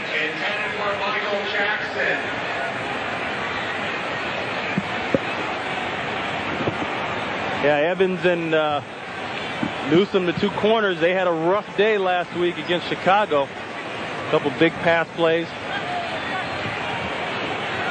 I wouldn't be surprised if sooner or later here, especially with Vinny Testaverde in the game, that they didn't start to take a shot, particularly on the rookie side in Newsom. 3rd down and 9. Ball at the Green Bay 11. Testaverde can't make the connection to Keenan McCardle, and then nearly caught on the tip by Rison. Doug Evans able to reach in there and get a hand on the ball. Yeah, Vinny's throwing in a lot of traffic on that play, and if he comes away with something, it would have been just an outstanding catch. Because the defenders, the Packer defenders, were right where they had to be. They made him put some air on the ball, and that's been the difference. Hey, but Vinny's kind of done his damage in a sense. He's taken the ball down the field. So that's what you put him in for, and that's the spark that maybe you wanted. Another 28-yard field goal try by Stover is good. So Cleveland, matching its point total on the opening drive of the second half, that it was able to throw on the board in the first 30 minutes. 21-6 Green Bay. 21-6 Green Bay in front of Cleveland. Opening minutes of the third quarter, and Vinny Testaverde takes over at quarterback to start the second half, and at least Cleveland, if you're a Browns fan, they come away with points. Yeah, and that's the bottom line. Points, production, spark. That's what Belichick said he had to have, and that's why Vinny's there. Stover puts the foot on the ball. Antonio Freeman crossing the 25 and out to the 33. So a spark also provided by Antonio Freeman, the rookie out of Virginia Tech. Green Bay its first possession offensively. When we return to Cleveland, Packers lead 21-6. Our Budweiser game summary: Vinny Testaverde has replaced Derek Zier. And the Cleveland Browns still looking for touchdowns. 25 drives without a touchdown. They're looking for something outside of a nice big moving van. Brett Favre, meanwhile, getting his first chance to start the second half after just a marvelous first half. You saw the numbers a moment ago. 15 of 20, 133 yards, and 3 touchdown passes. See what he's done the last 2 weeks. Screen to Bennett. And he gets about 5. Gerald Dixon on the stop. Well, coming up next, it's the second half of our Fox NFL Sunday doubleheader. The Cowboys and the Raiders in a possible Super Bowl preview. Some of you will see the Saints and the Vikings. Check local listings for the game and time in your area. See if Dallas can bounce back from that shellacking at the hands of the 49ers. You're calling it a shellacking. Complete with glaze. Oh, yes. It's a good standing job and everything. Second down and 4. And Bennett denied the first down. Again, Gerald Dixon. He's made a number of big plays here today for the Cleveland defense.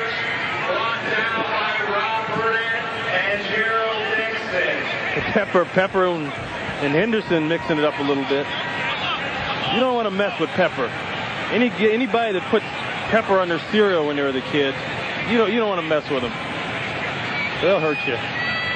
Hanson, a native of Detroit, Michigan. Big play for the Green Bay offense and the Cleveland defense. 3rd and 3.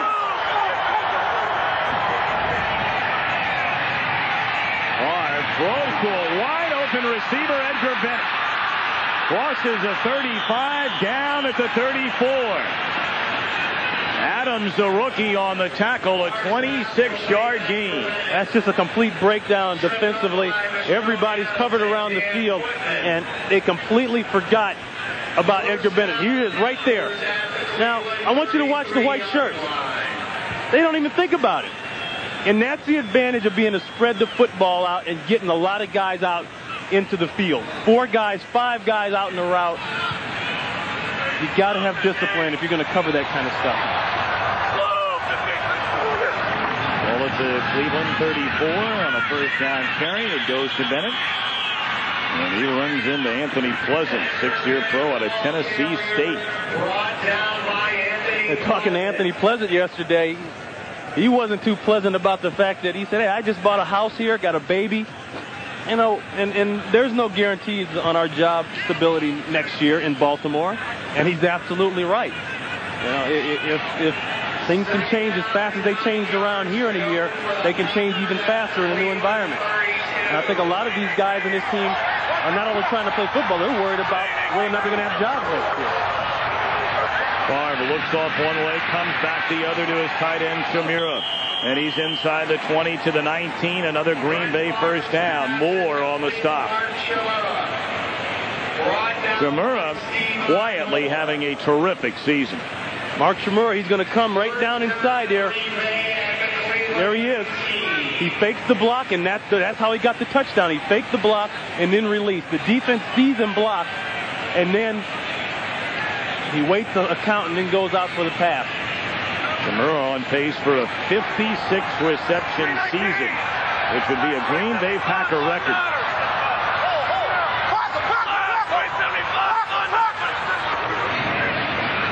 Favre up top for Brooks. Couldn't hang on. Right, and they went after the kid again. They went after Jacobs one more time. Well, Jacobs may end up in the burn trauma center tonight here in Cleveland. Flag down on the play, and the Cleveland defense saying this is going against Green Bay. And it is for tripping.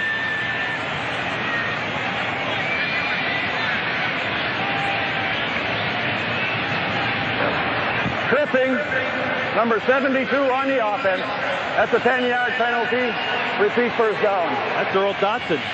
Earl Dotson's been having a heck of a year. He got all that weight off that he's been struggling with the last couple of years. Now, this is the almost catch by Brooks. Watch the hand by Jacob. He pulls down on that left arm a little bit. But you know what? Robert Brooks got to have that ball. That's an easy touchdown. He's got to catch that. Far side finds Brooks, cuts it back inside to the Cleveland 16. So he'll be well shy of the first down. Langham and Moore on the tackle. Brooks, he's certainly not going to use as an excuse a broken thumb for the way he's playing, because there are a lot of guys around football that would love to have a broken thumb and have 3 straight 100-yard receiving games. No, this guy doesn't use many excuses, that's for sure. And the thing that I've noticed in this offense is that even without a Sterling Sharp, they have got people stepping up and making big plays. And now without a Sterling Sharp, it's more of a collective effort, I think. Everybody's making a big play. 2nd and 6. And Levens takes the pass from Favre. He'll be 2 yards shy of a first down. Well, let's go to Hollywood. And James Brown from McDonald's Game Break. Hey, Tom, have Ron take a look at this. Jeff George looking one way, goes back the other way. Eric Metcalf, 3 defenders around him, 41 yards to pay dirt. 21-6, Falcons back to Tom and Ron.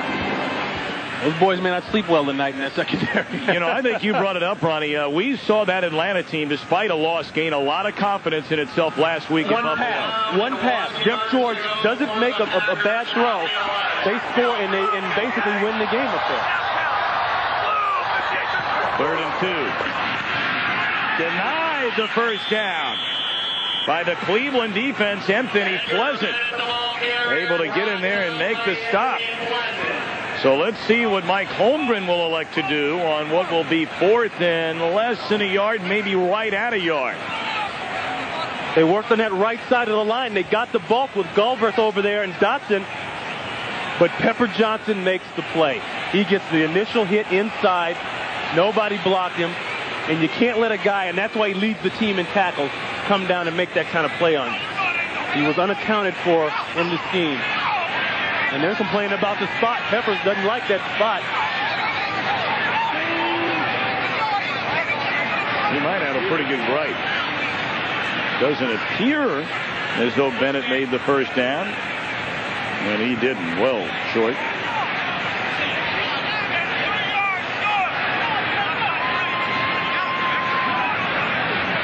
Green Bay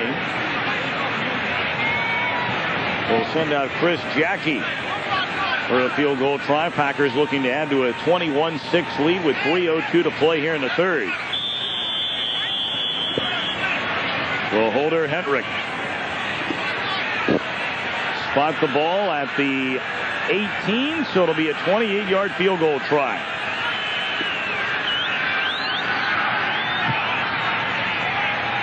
And it is good. So Jackie has increased the Green Bay lead to 24-6. We'll be back to Cleveland in a moment. 24-6. Green Bay in front of Cleveland. Teams have traded field goals here to begin the 3rd quarter. So Green Bay to kick it off. Ernest Biner and Ernest Hunter stand back waiting on the Hendrick kick.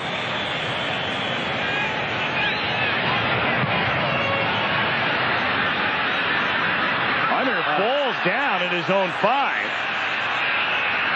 and brings it out to the 20 before he's met by a swarming Green Bay coverage team. So we'll take a break. 2:34 to play in the 3rd.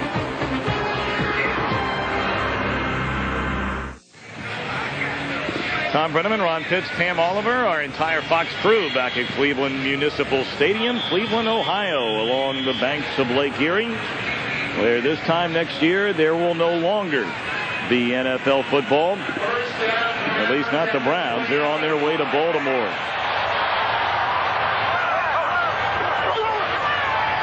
Vinny Testaverde in relief of Zaire down the field and overshot his intended receiver, Michael Jackson. Well, the bad boy of comedy, Martin Lawrence, is now on Sunday nights here on Fox right after The Simpsons. And tonight, the bad boy of hoops, Charles Barkley is dropping by on a brand new Martin. Tonight at 8:30 Eastern, 7:30 Central on Fox. Green Bay defense today can't play much better. Leroy Horde the carry on 2nd down and 10. Stopped by Reggie White. Once again, Reggie showing up. And, you know, it's interesting talking to Reggie last night and talking about how much he has to work out now. He says, getting older, I feel like I got to start working out harder in the offseason. And that's some of the things that he's done, you know, from his rookie year in the league. He said he used to rely on just natural ability and brute strength. Now he gets in the weight room. 3rd and 6. And the Browns convert on 1st down. McCardle again the reception on the throw from Testaverde out to the 35. Well, this game is presented by authority of the National Football League and is intended for the private use of our audience. Any rebroadcast or the use of this telecast without the expressed written consent of the Cleveland Browns and the National Football League is prohibited. 24-6 Green Bay with 1:25 to go in the 3rd quarter. Ford on a 1st down carry. Close to 4 to the 38. Hurts on this tackle. But, you know, notice where that ball goes, though. They don't spend too much time running around Reggie's side. The game plan is to run that ball if you're going to run it, if you can, away from Reggie White, and that's smart. But I think we're getting down here to the part of the game where they got to start taking some shots down the field. They got to open this thing up. If they're going to go now, you know, being down 24-6, they got to start to open it up pretty soon here. Now back to the ground, Ernest Biner crawling his way across the 40 to the 42 to bring up 3rd down and close to 4. Andre Rison was yelling at the sideline, complaining about something. Maybe he wants to start seeing some shots downtown, but he was definitely vocal about something toward the Browns sideline.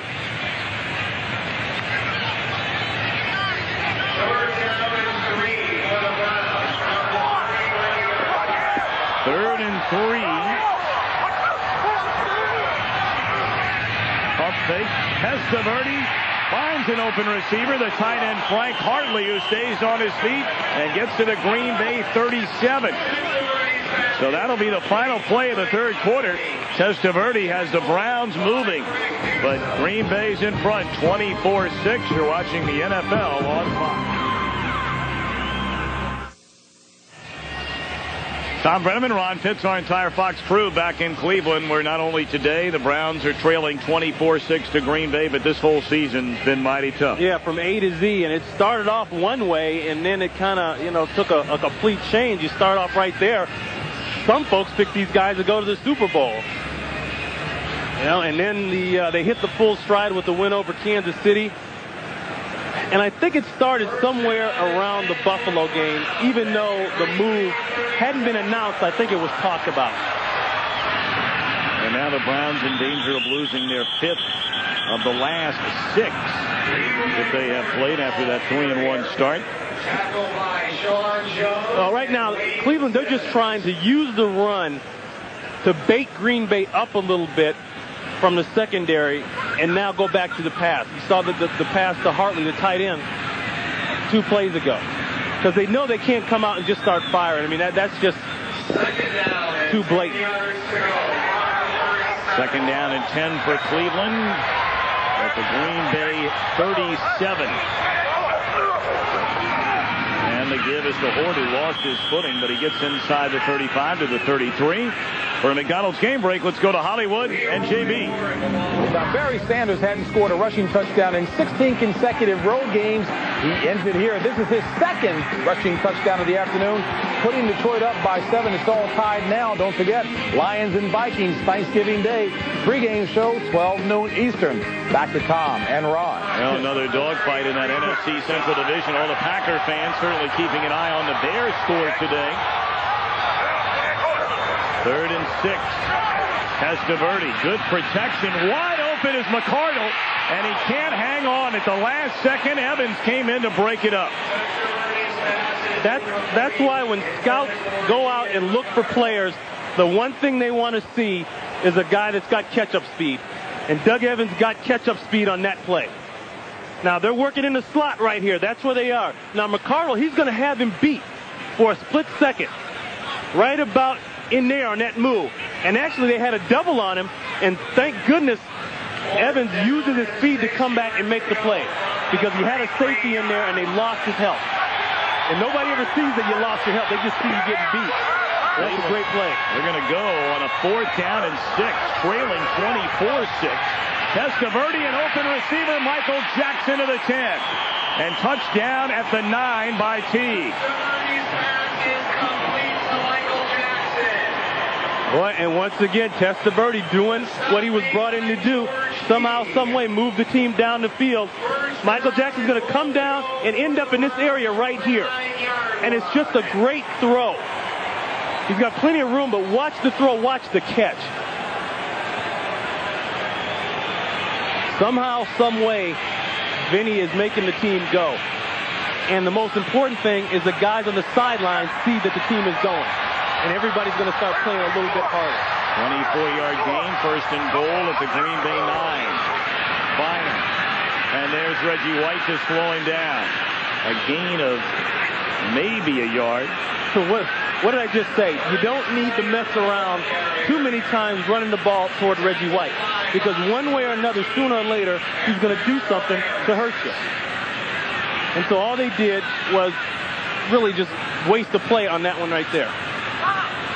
Hey, Bernardo Harris making yet another tackle on for the injured Fred Strickland, who went down in the first half. And Harris, the first-year player out of North Carolina, making big plays today. 2nd and goal. Testaverde to the end zone. Touchdown, Michael Jackson.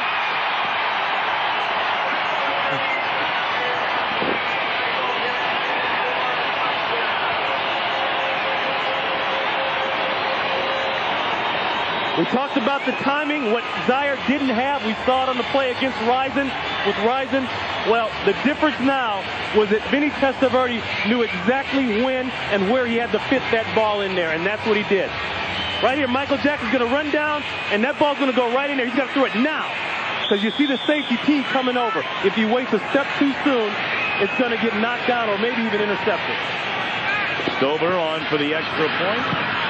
And it is good. So the Cleveland Browns find the end zone for the first time in must seem like weeks. 26 drives in between their last score. NFL Sunday is brought to you by Mercedes-Benz, where safety, reliability, performance, and value are never optional. By McDonald's, the official restaurant of the National Football League. And by Norelco Razor, for our closest shave ever.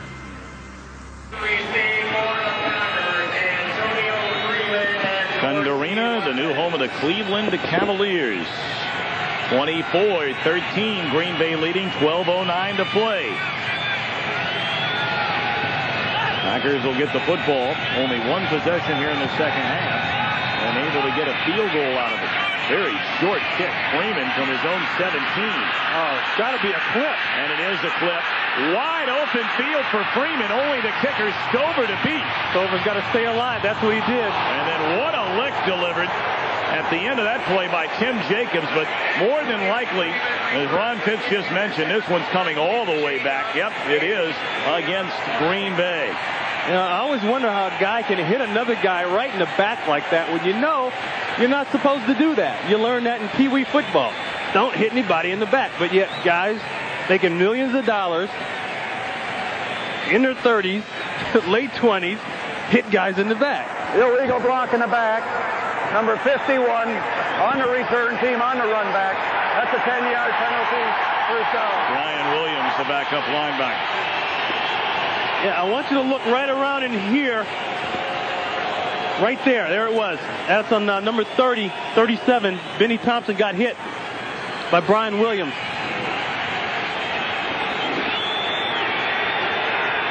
First and 10. From the 10.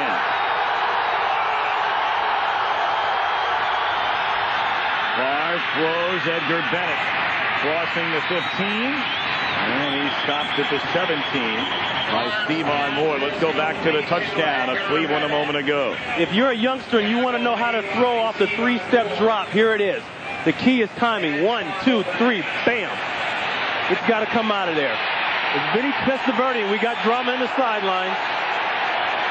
Another fan got out in the field. And now a couple of more are going to join him. There's another one. Now, chaos in Cleveland. And we're not going to show you the lunatics who run out onto the field. And that one guy had a pretty good stride. I bet he was.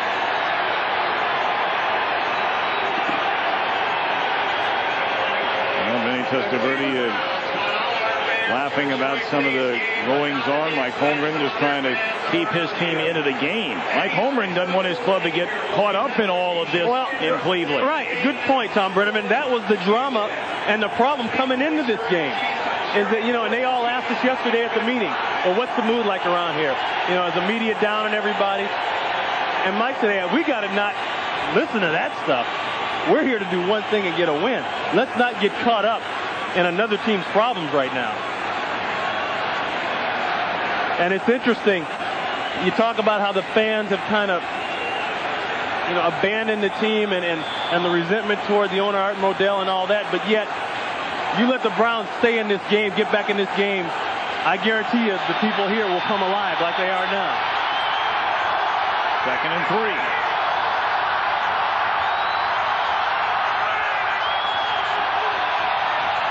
Edgar Bennett dropped for a 2-yard loss by who else? Pepper Johnson. Let's go downstairs to Pam Oliver.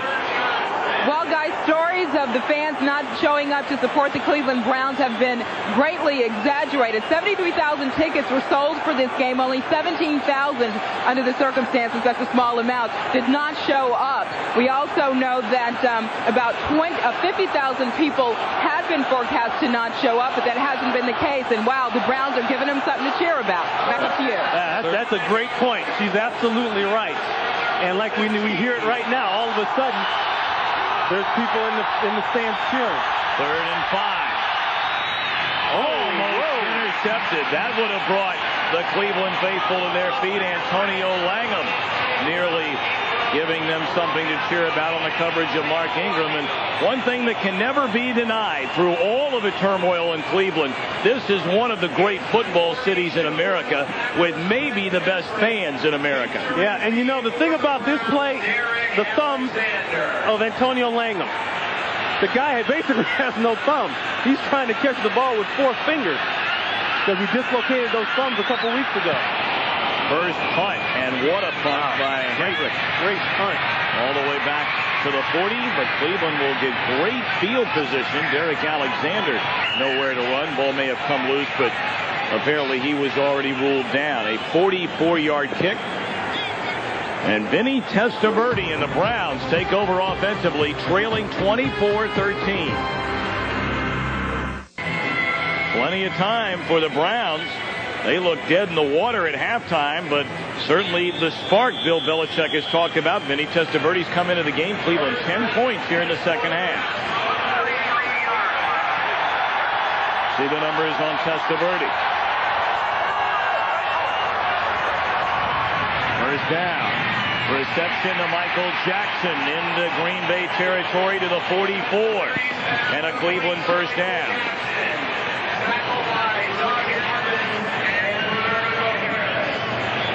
Well, coming up next is the second half of our Fox NFL Sunday doubleheader. And what a battle. The Dallas Cowboys and the Oakland Raiders in a possible Super Bowl preview. Or the Saints and the Vikings. Check local listings for the game and time in your area. 1st and 10 Cleveland. Rising in motion. Testaverde looking downfield. Picked off by Leroy Butler. He can still run. Nobody touched him. Springs to Nobody his touched him. And lots of daylight. Butler racing inside the 30, the 20, and finally shoved out of bounds inside the 10 by Wally Williams. What a turn of events for Green Bay. Huge play by Leroy Butler. Not a real smart throw by Vinny Testaverde. A lot of people look at Leroy Butler and they say that's a safety there. But Leroy Butler came into the league as a corner and played corner in Buffalo for 2 years. And he had Andre Rison step for step. Now Rison is going to take here and turn it up. And Leroy Butler is right with him. I mean, you can't be covered any better.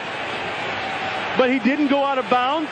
Nobody blew a whistle. You see the referee saying, watch this, step for step. And that's how you use the sidelines as a corner or safety to help you. And Andre Rison, he's so mad about the interception, he cost his team almost 50 yards in field position. Rison just standing there watching. 76 yards on the return by Butler. And first and goal, Green Bay. Edgar Bennett sneaks his way to the 5. Oh, that's a huge play. And once again, I go back to the fact that Leroy Butler has cornerback skills playing back there as a safety. And that's one of the things that Fritz Shermer, the defensive coordinator, has always had, is guys that have the ability to cover back there and hit and play the safety position. That's a huge play. And nobody on this team in the secondary, at least, has made those kind of huge plays on more of a consistent basis than Leroy Butler. Butler, a 93 Pro Bowler. Last season, of course, missed 3 games with pneumonia. And back on the top of his game this season. They fake the end around far. Looking for the end zone. He smells it. And a touchdown, Brett Favre. You know what that play reminded me of? The Atlanta game last year. I think it reminded a lot of people in Wisconsin that game, too. Brett Favre in for the touchdown, and he gives his team a 30-13 lead, all set up by the return by Leroy Butler. Well, they come with the bootleg, one of their favorite plays. And the thing about this is there's no pressure on him. He's got time. He's got time to pump fake twice, and now he knows he's going to go for it. Is there any question that Brett Favre has become the leader of the Green Bay Packers? Is there any question that Brett Favre isn't one of the premier quarterbacks in the NFL today? Without a doubt. 31-13 Green Bay. Green Bay, a 31-13 lead on the road here in Cleveland. Brett Favre has thrown for 3 touchdown passes. He's just taken one in running. So Cleveland, it appeared, was climbing back into the game, but then the interception by Leroy Butler, a 76-yard return, setting up first and goal for Green Bay, and Favre carries in for the touchdown. Ernest Hunter brings it out to the 26. Let's go back to the interception. My question on this play is, did Leroy Butler illegally bump Rison down the field? He cannot touch him after 5 yards. But you see right there, he put something on him. And he gets a little hold on him, but the great interception now. Andre Rison at that point has to become the defender. He's got to know he doesn't have a shot for the ball. He's got to go up and intercept and keep Leroy Butler from catching the ball. But watch Andre Rison right here. Andre, the whistle didn't blow. Testaverde drops it off to Keenan McCardle, who breaks a couple of tackles, crosses midfield. And McCardle shoved out of bounds at the 37 by Mike Pryor. 36-yard gain by Keenan McCardle.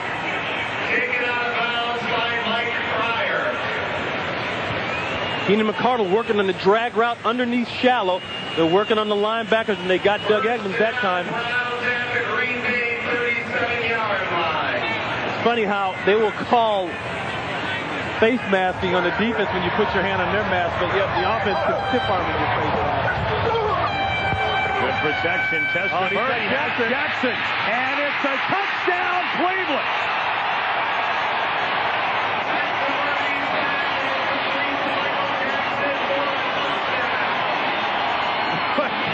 Boy, Vinny's sparking it up, wouldn't you say? 37 yards, Testaverde to Jackson. And just when you think Cleveland's dead and gone, here they come again. And then he lets one fly because this is what he's got to do. He's got to go to the end zone. But appreciate the catch by Michael Jackson. And they're working on the Packers down the field because this is what happened last week against Chicago. they got beat time and time again in the secondary on the deep passes. Zaire didn't hit that enough in the first half than he is. Stover, after a high snap, handled well by the holder Tom Tupa, and the extra point is good. So it's 7:41 to play in Cleveland. Green Bay a 31-20 lead. Fox NFL Sunday is brought to you by the 1995 Mitsubishi Galant, filled with your favorite things. Back in Cleveland, Ohio, with 7:41 left to play in the game. It's a 31-20 Green Bay lead. Vinny Testaverde has put some life into what was a dormant Cleveland offense.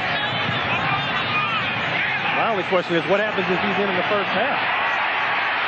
And back into the end zone, and down on a knee is Freeman.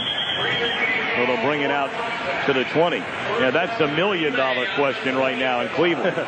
Focus your attention on these two guys down here. That's Michael Jackson and Lenny McGill. Now, McGill is going to have him man-to-man, but for some reason, that stutter step got him to stop his feet right there, just long enough to get the play. And as a corner, when you stop your feet, you're dead, because you only got two things out there as it is, your heart and your feet.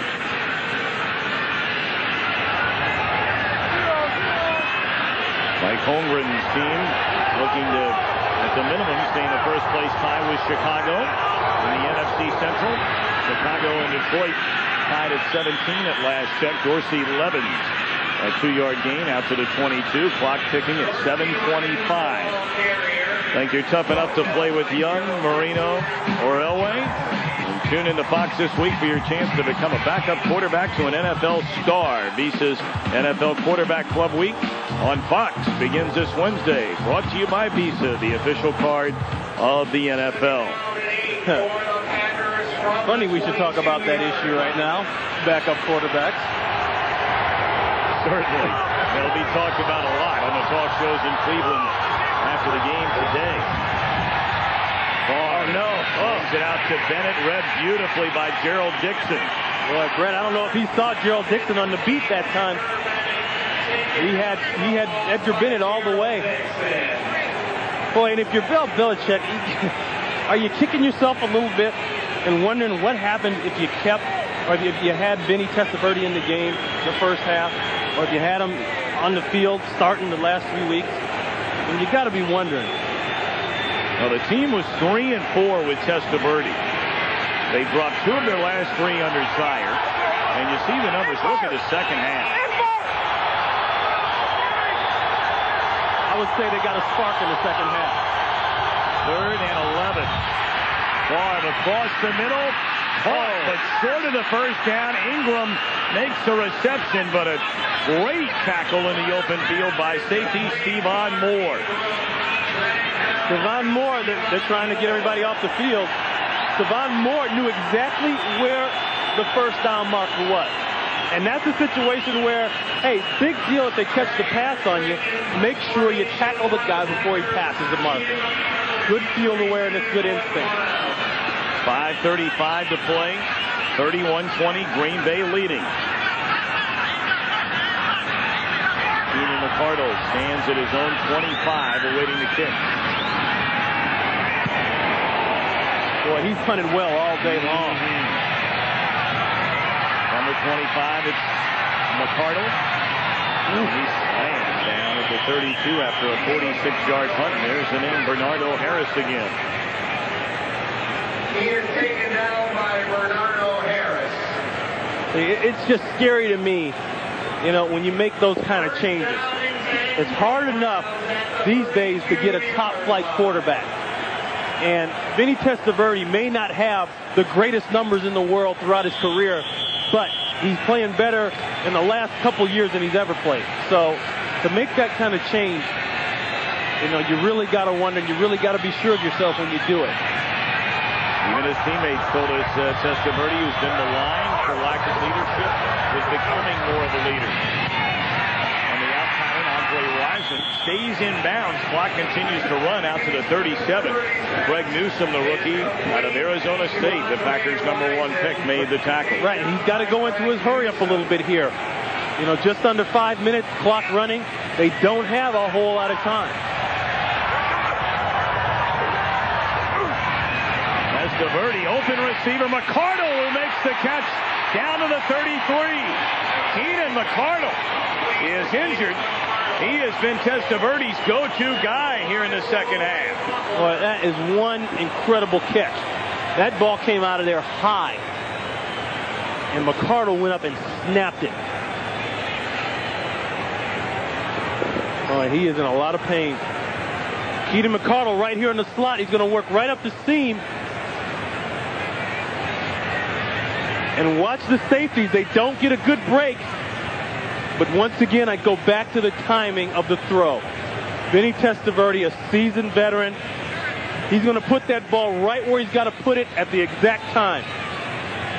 I mean, he throws that ball a couple yards farther inside. He's going to get McCardle knocked out. He throws it farther behind him, it's going to get intercepted. Well, McCardle, 4 catches for 100 yards.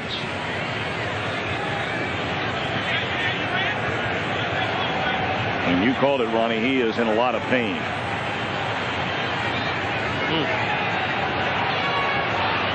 McCardle quietly has been a very solid receiver for the Browns this season. 32 receptions, now over 450 yards. And really the first chance for him to get regular playing time. Let's see if we can pick up exactly where McCardle hurt himself. He goes up, gets the ball. I think it's when he comes down. You know, that's one of those hip pointer deals there. You know, nobody wears hip pads in the NFL. Guys barely wear thigh pads or knee pads because you just don't take many shots on him. But that time he comes down right on the side of his hip. So the clock starts back up. 4:25 to play in Cleveland. Green Bay trying to hang on. 31-20 leading.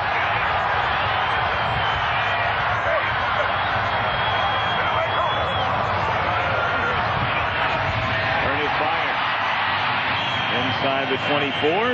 At the end of this game, Ron and I will select the Miller Lite player of the game. Vinny Testaverde hustling his team to the line of scrimmage, trailing by 11 with under 4 minutes to play.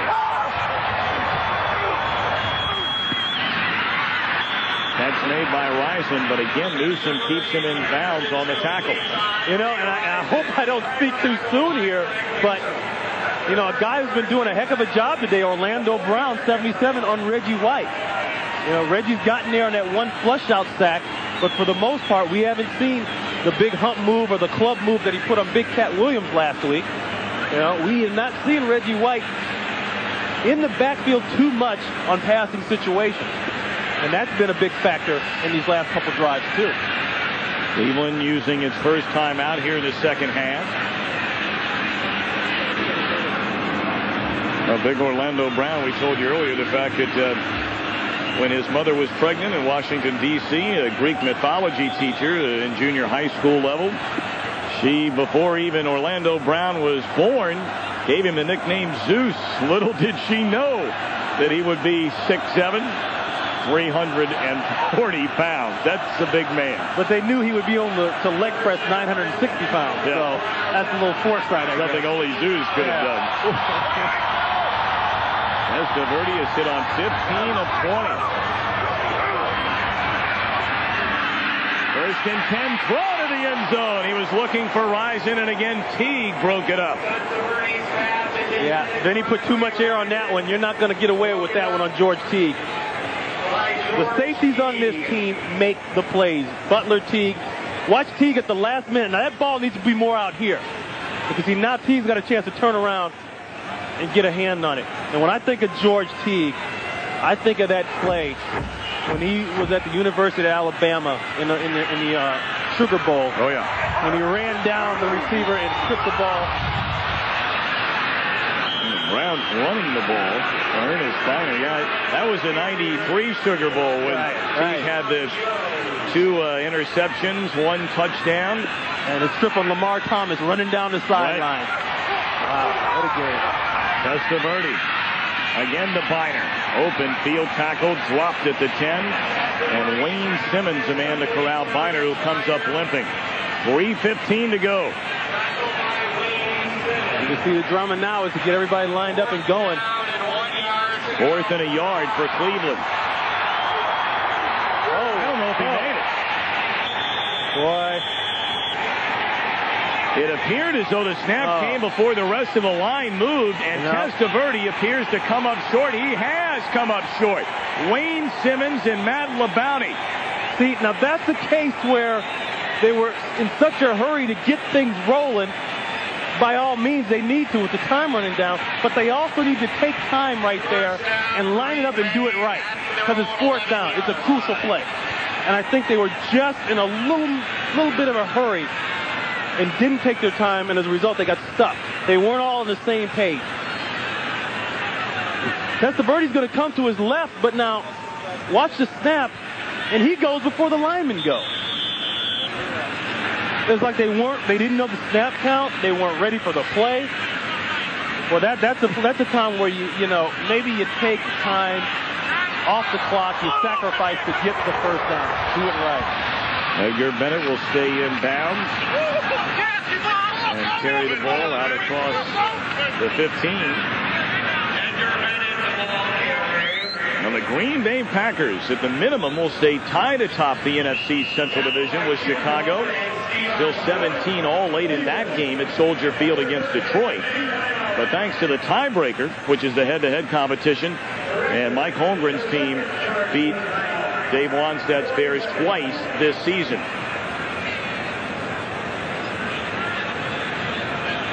Again, a reminder, coming up next, the second half of our Fox NFL Sunday doubleheader. It'll be the Dallas Cowboys and the Oakland Raiders. And a possible Super Bowl preview, 49ers and a few others. Maybe these Packers might have something to say about that. Yeah, they will have something to say about it, I guarantee you. And, you know, that was the best thing that could have ever happened to Dallas last week, I think. Because they sat around and, you know, everybody read the press clippings about how much trouble the 49ers were in, and Gerbach and the injuries and all this and all that. Well, that's why the 49ers are world champions. And they did the same thing against St. Louis. So the moral of that story is, when you play the world champions, you better have your stuff together. And don't read the press clippings. And don't run your mouth. And don't run your mouth, because them boys are going to come to play.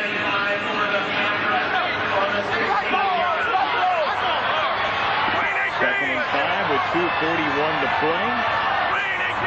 Cleveland 1 timeout remaining. And Edgar Bennett gets his 22nd carry of the game. And he has rushed for 67 yards.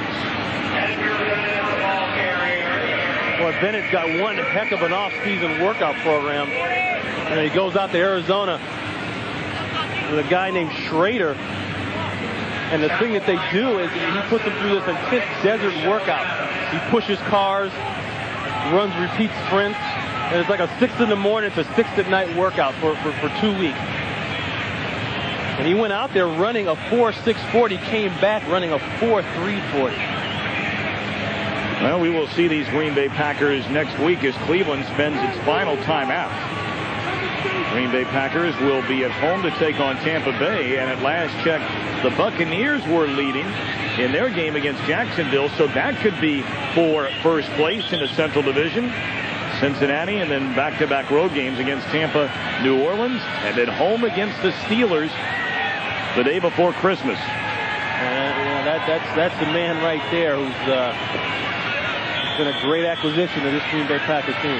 You talk about having the players in certain areas. Well, on your defensive line, you got to have a guy that can control the flow of the game. One player, and that's that one player. 3rd down and 2. They convert here, and it's all she wrote. And Edgar Bennett does convert, crossing the 20 out to the 22-yard line. And Cleveland out of timeouts. And for many of the fans here, almost out of hope. The city of Cleveland, the mayor, Michael White, doing everything collectively they possibly can to save this franchise.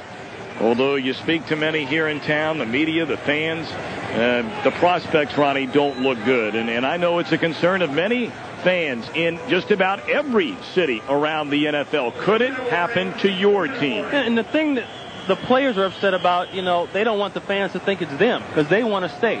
It's not the players. It's higher up. Well, we'll pick this up when we come back. We're at the 2-minute warning in Green Bay. Our Miller Lite player of the game, who else? Brett Favre. Favre has thrown 3 touchdown passes today. He's run 1 in. You know, we were getting back to the fans and what they must be going through, the city of Cleveland, about this franchise leaving, Ronnie, and you were starting to say. Yeah, well, you know, it's not the players. And the players, talking to the Browns yesterday, you know, they almost look like they had tears in their eyes trying to get that conveyed. And I feel somehow that it's been redirected toward the players and the coaches and that type of thing. And that's not what it's about. It's about one thing. It's about the ownership and the ownership making decisions. And unfortunately, as you look down on the Browns sideline and in the stands, you know, they're taking the brunt of all of it. And what does this mean for the future? Well, certainly a lot of franchises have to wonder whether or not it could happen in their particular city. New stadiums, luxury boxes, and money. Yeah, it's all about money, but, you know, it's a shame to sacrifice the history as I look around this stadium and the great players that have walked on this field for the money right now, because I think that breaks a lot of hearts. And it would be one thing if they didn't support their team here in Cleveland. Right, exactly. But that has never been the case. Exactly. I mean, you take a look at season attendance going back to 1994, as Brett Favre will just go down and take a knee, but the Cleveland fans, they drew the 5th most fans of any team in the NFL. Well, the Green Bay Packers have come on the road to Cleveland and walked out of here with a convincing 31-20 win. And for the Pack, they'll stay at the minimum in a first-place tie with Chicago in the NFC Central Division. Yeah, and it's all because of that guy right there, I think. You know, you talk about Reggie White, you talk about plays being made by guys like Leroy Butler, but it's him getting the timing in the offense, being relaxed, and you can see it in the look in his eye. Last couple years when we've talked to him night before the game, he's always had a big sigh before he answered a question, but now he's got that look in his eye. And I think that look means wins for the Green Bay Packers. And it's the 7th win for the Packers this season. Final 31-20. We'll be back to Cleveland after this. Scotty just posted. All right. And welcome to the post-game show along with Jimmy Johnson, Howie Long, and Terry Bradshaw. I'm James Brown. Of course, the game you just saw, Green Bay winning at 31-20 over the Browns. Brett Favre, another outstanding day despite the tender ankle. 4 total touchdowns, 3 passing and 1 rushing. Other games and scores to bring you up to date on St. Louis and Atlanta. Jeff George, the man today. Well, like we said earlier, George missed some golden opportunities in our first game against the Rams. 5 of them to be exact, but comes out with Terrence Mathis for 1 touchdown pass, 2 touchdown passes to Merritt, and then this great throw to Eric Metcalf. Looking left, safety got out of there, allowed Metcalf the room to get in the zone, and a great job of throwing the ball on the money by George Falcons, 24-6. Late in the fourth quarter, and of course the battle for the top spot in the NFC West. New York and Philadelphia. Rodney Peete off early, 4-yard touchdown to Barnett. And this puts Philadelphia up. Back comes Waters, struggling, gets into the end zone, touchdown. And then finally Waters in for another one as the Eagles 28-19. And I'm telling you, this is a good football team, JB, the Eagles. And no question about it, Ray Rhodes' defense, 7 sacks in that one. Rodney Peete, 6-1 as a starter. Detroit and Chicago. Barry Sanders, 23-yard rushing right here. This ties Eric Dickerson for 7th straight season in which he has rushed for over 1,000 yards. Pat O'Neill, his first opportunity to punt for the Bears. It is blocked by the Lions. The score at this point, 7-all. Sanders back.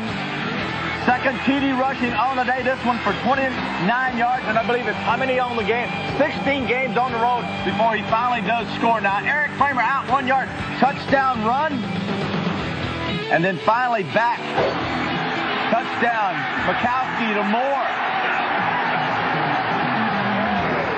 And there you see it, JB, from, I believe, the 10-yard line. Lions win this thing 24-17. Bears went for fourth down. It is the final now, 24-17, as the Lions take care of the Bears at Soldier Field. Every game a must-win for Wayne Fonts, and they're doing it. Arizona at Carolina. Boy, is that a bald head of a lady? My gosh. Whoa! Yeah, don't be talking about my sister like that.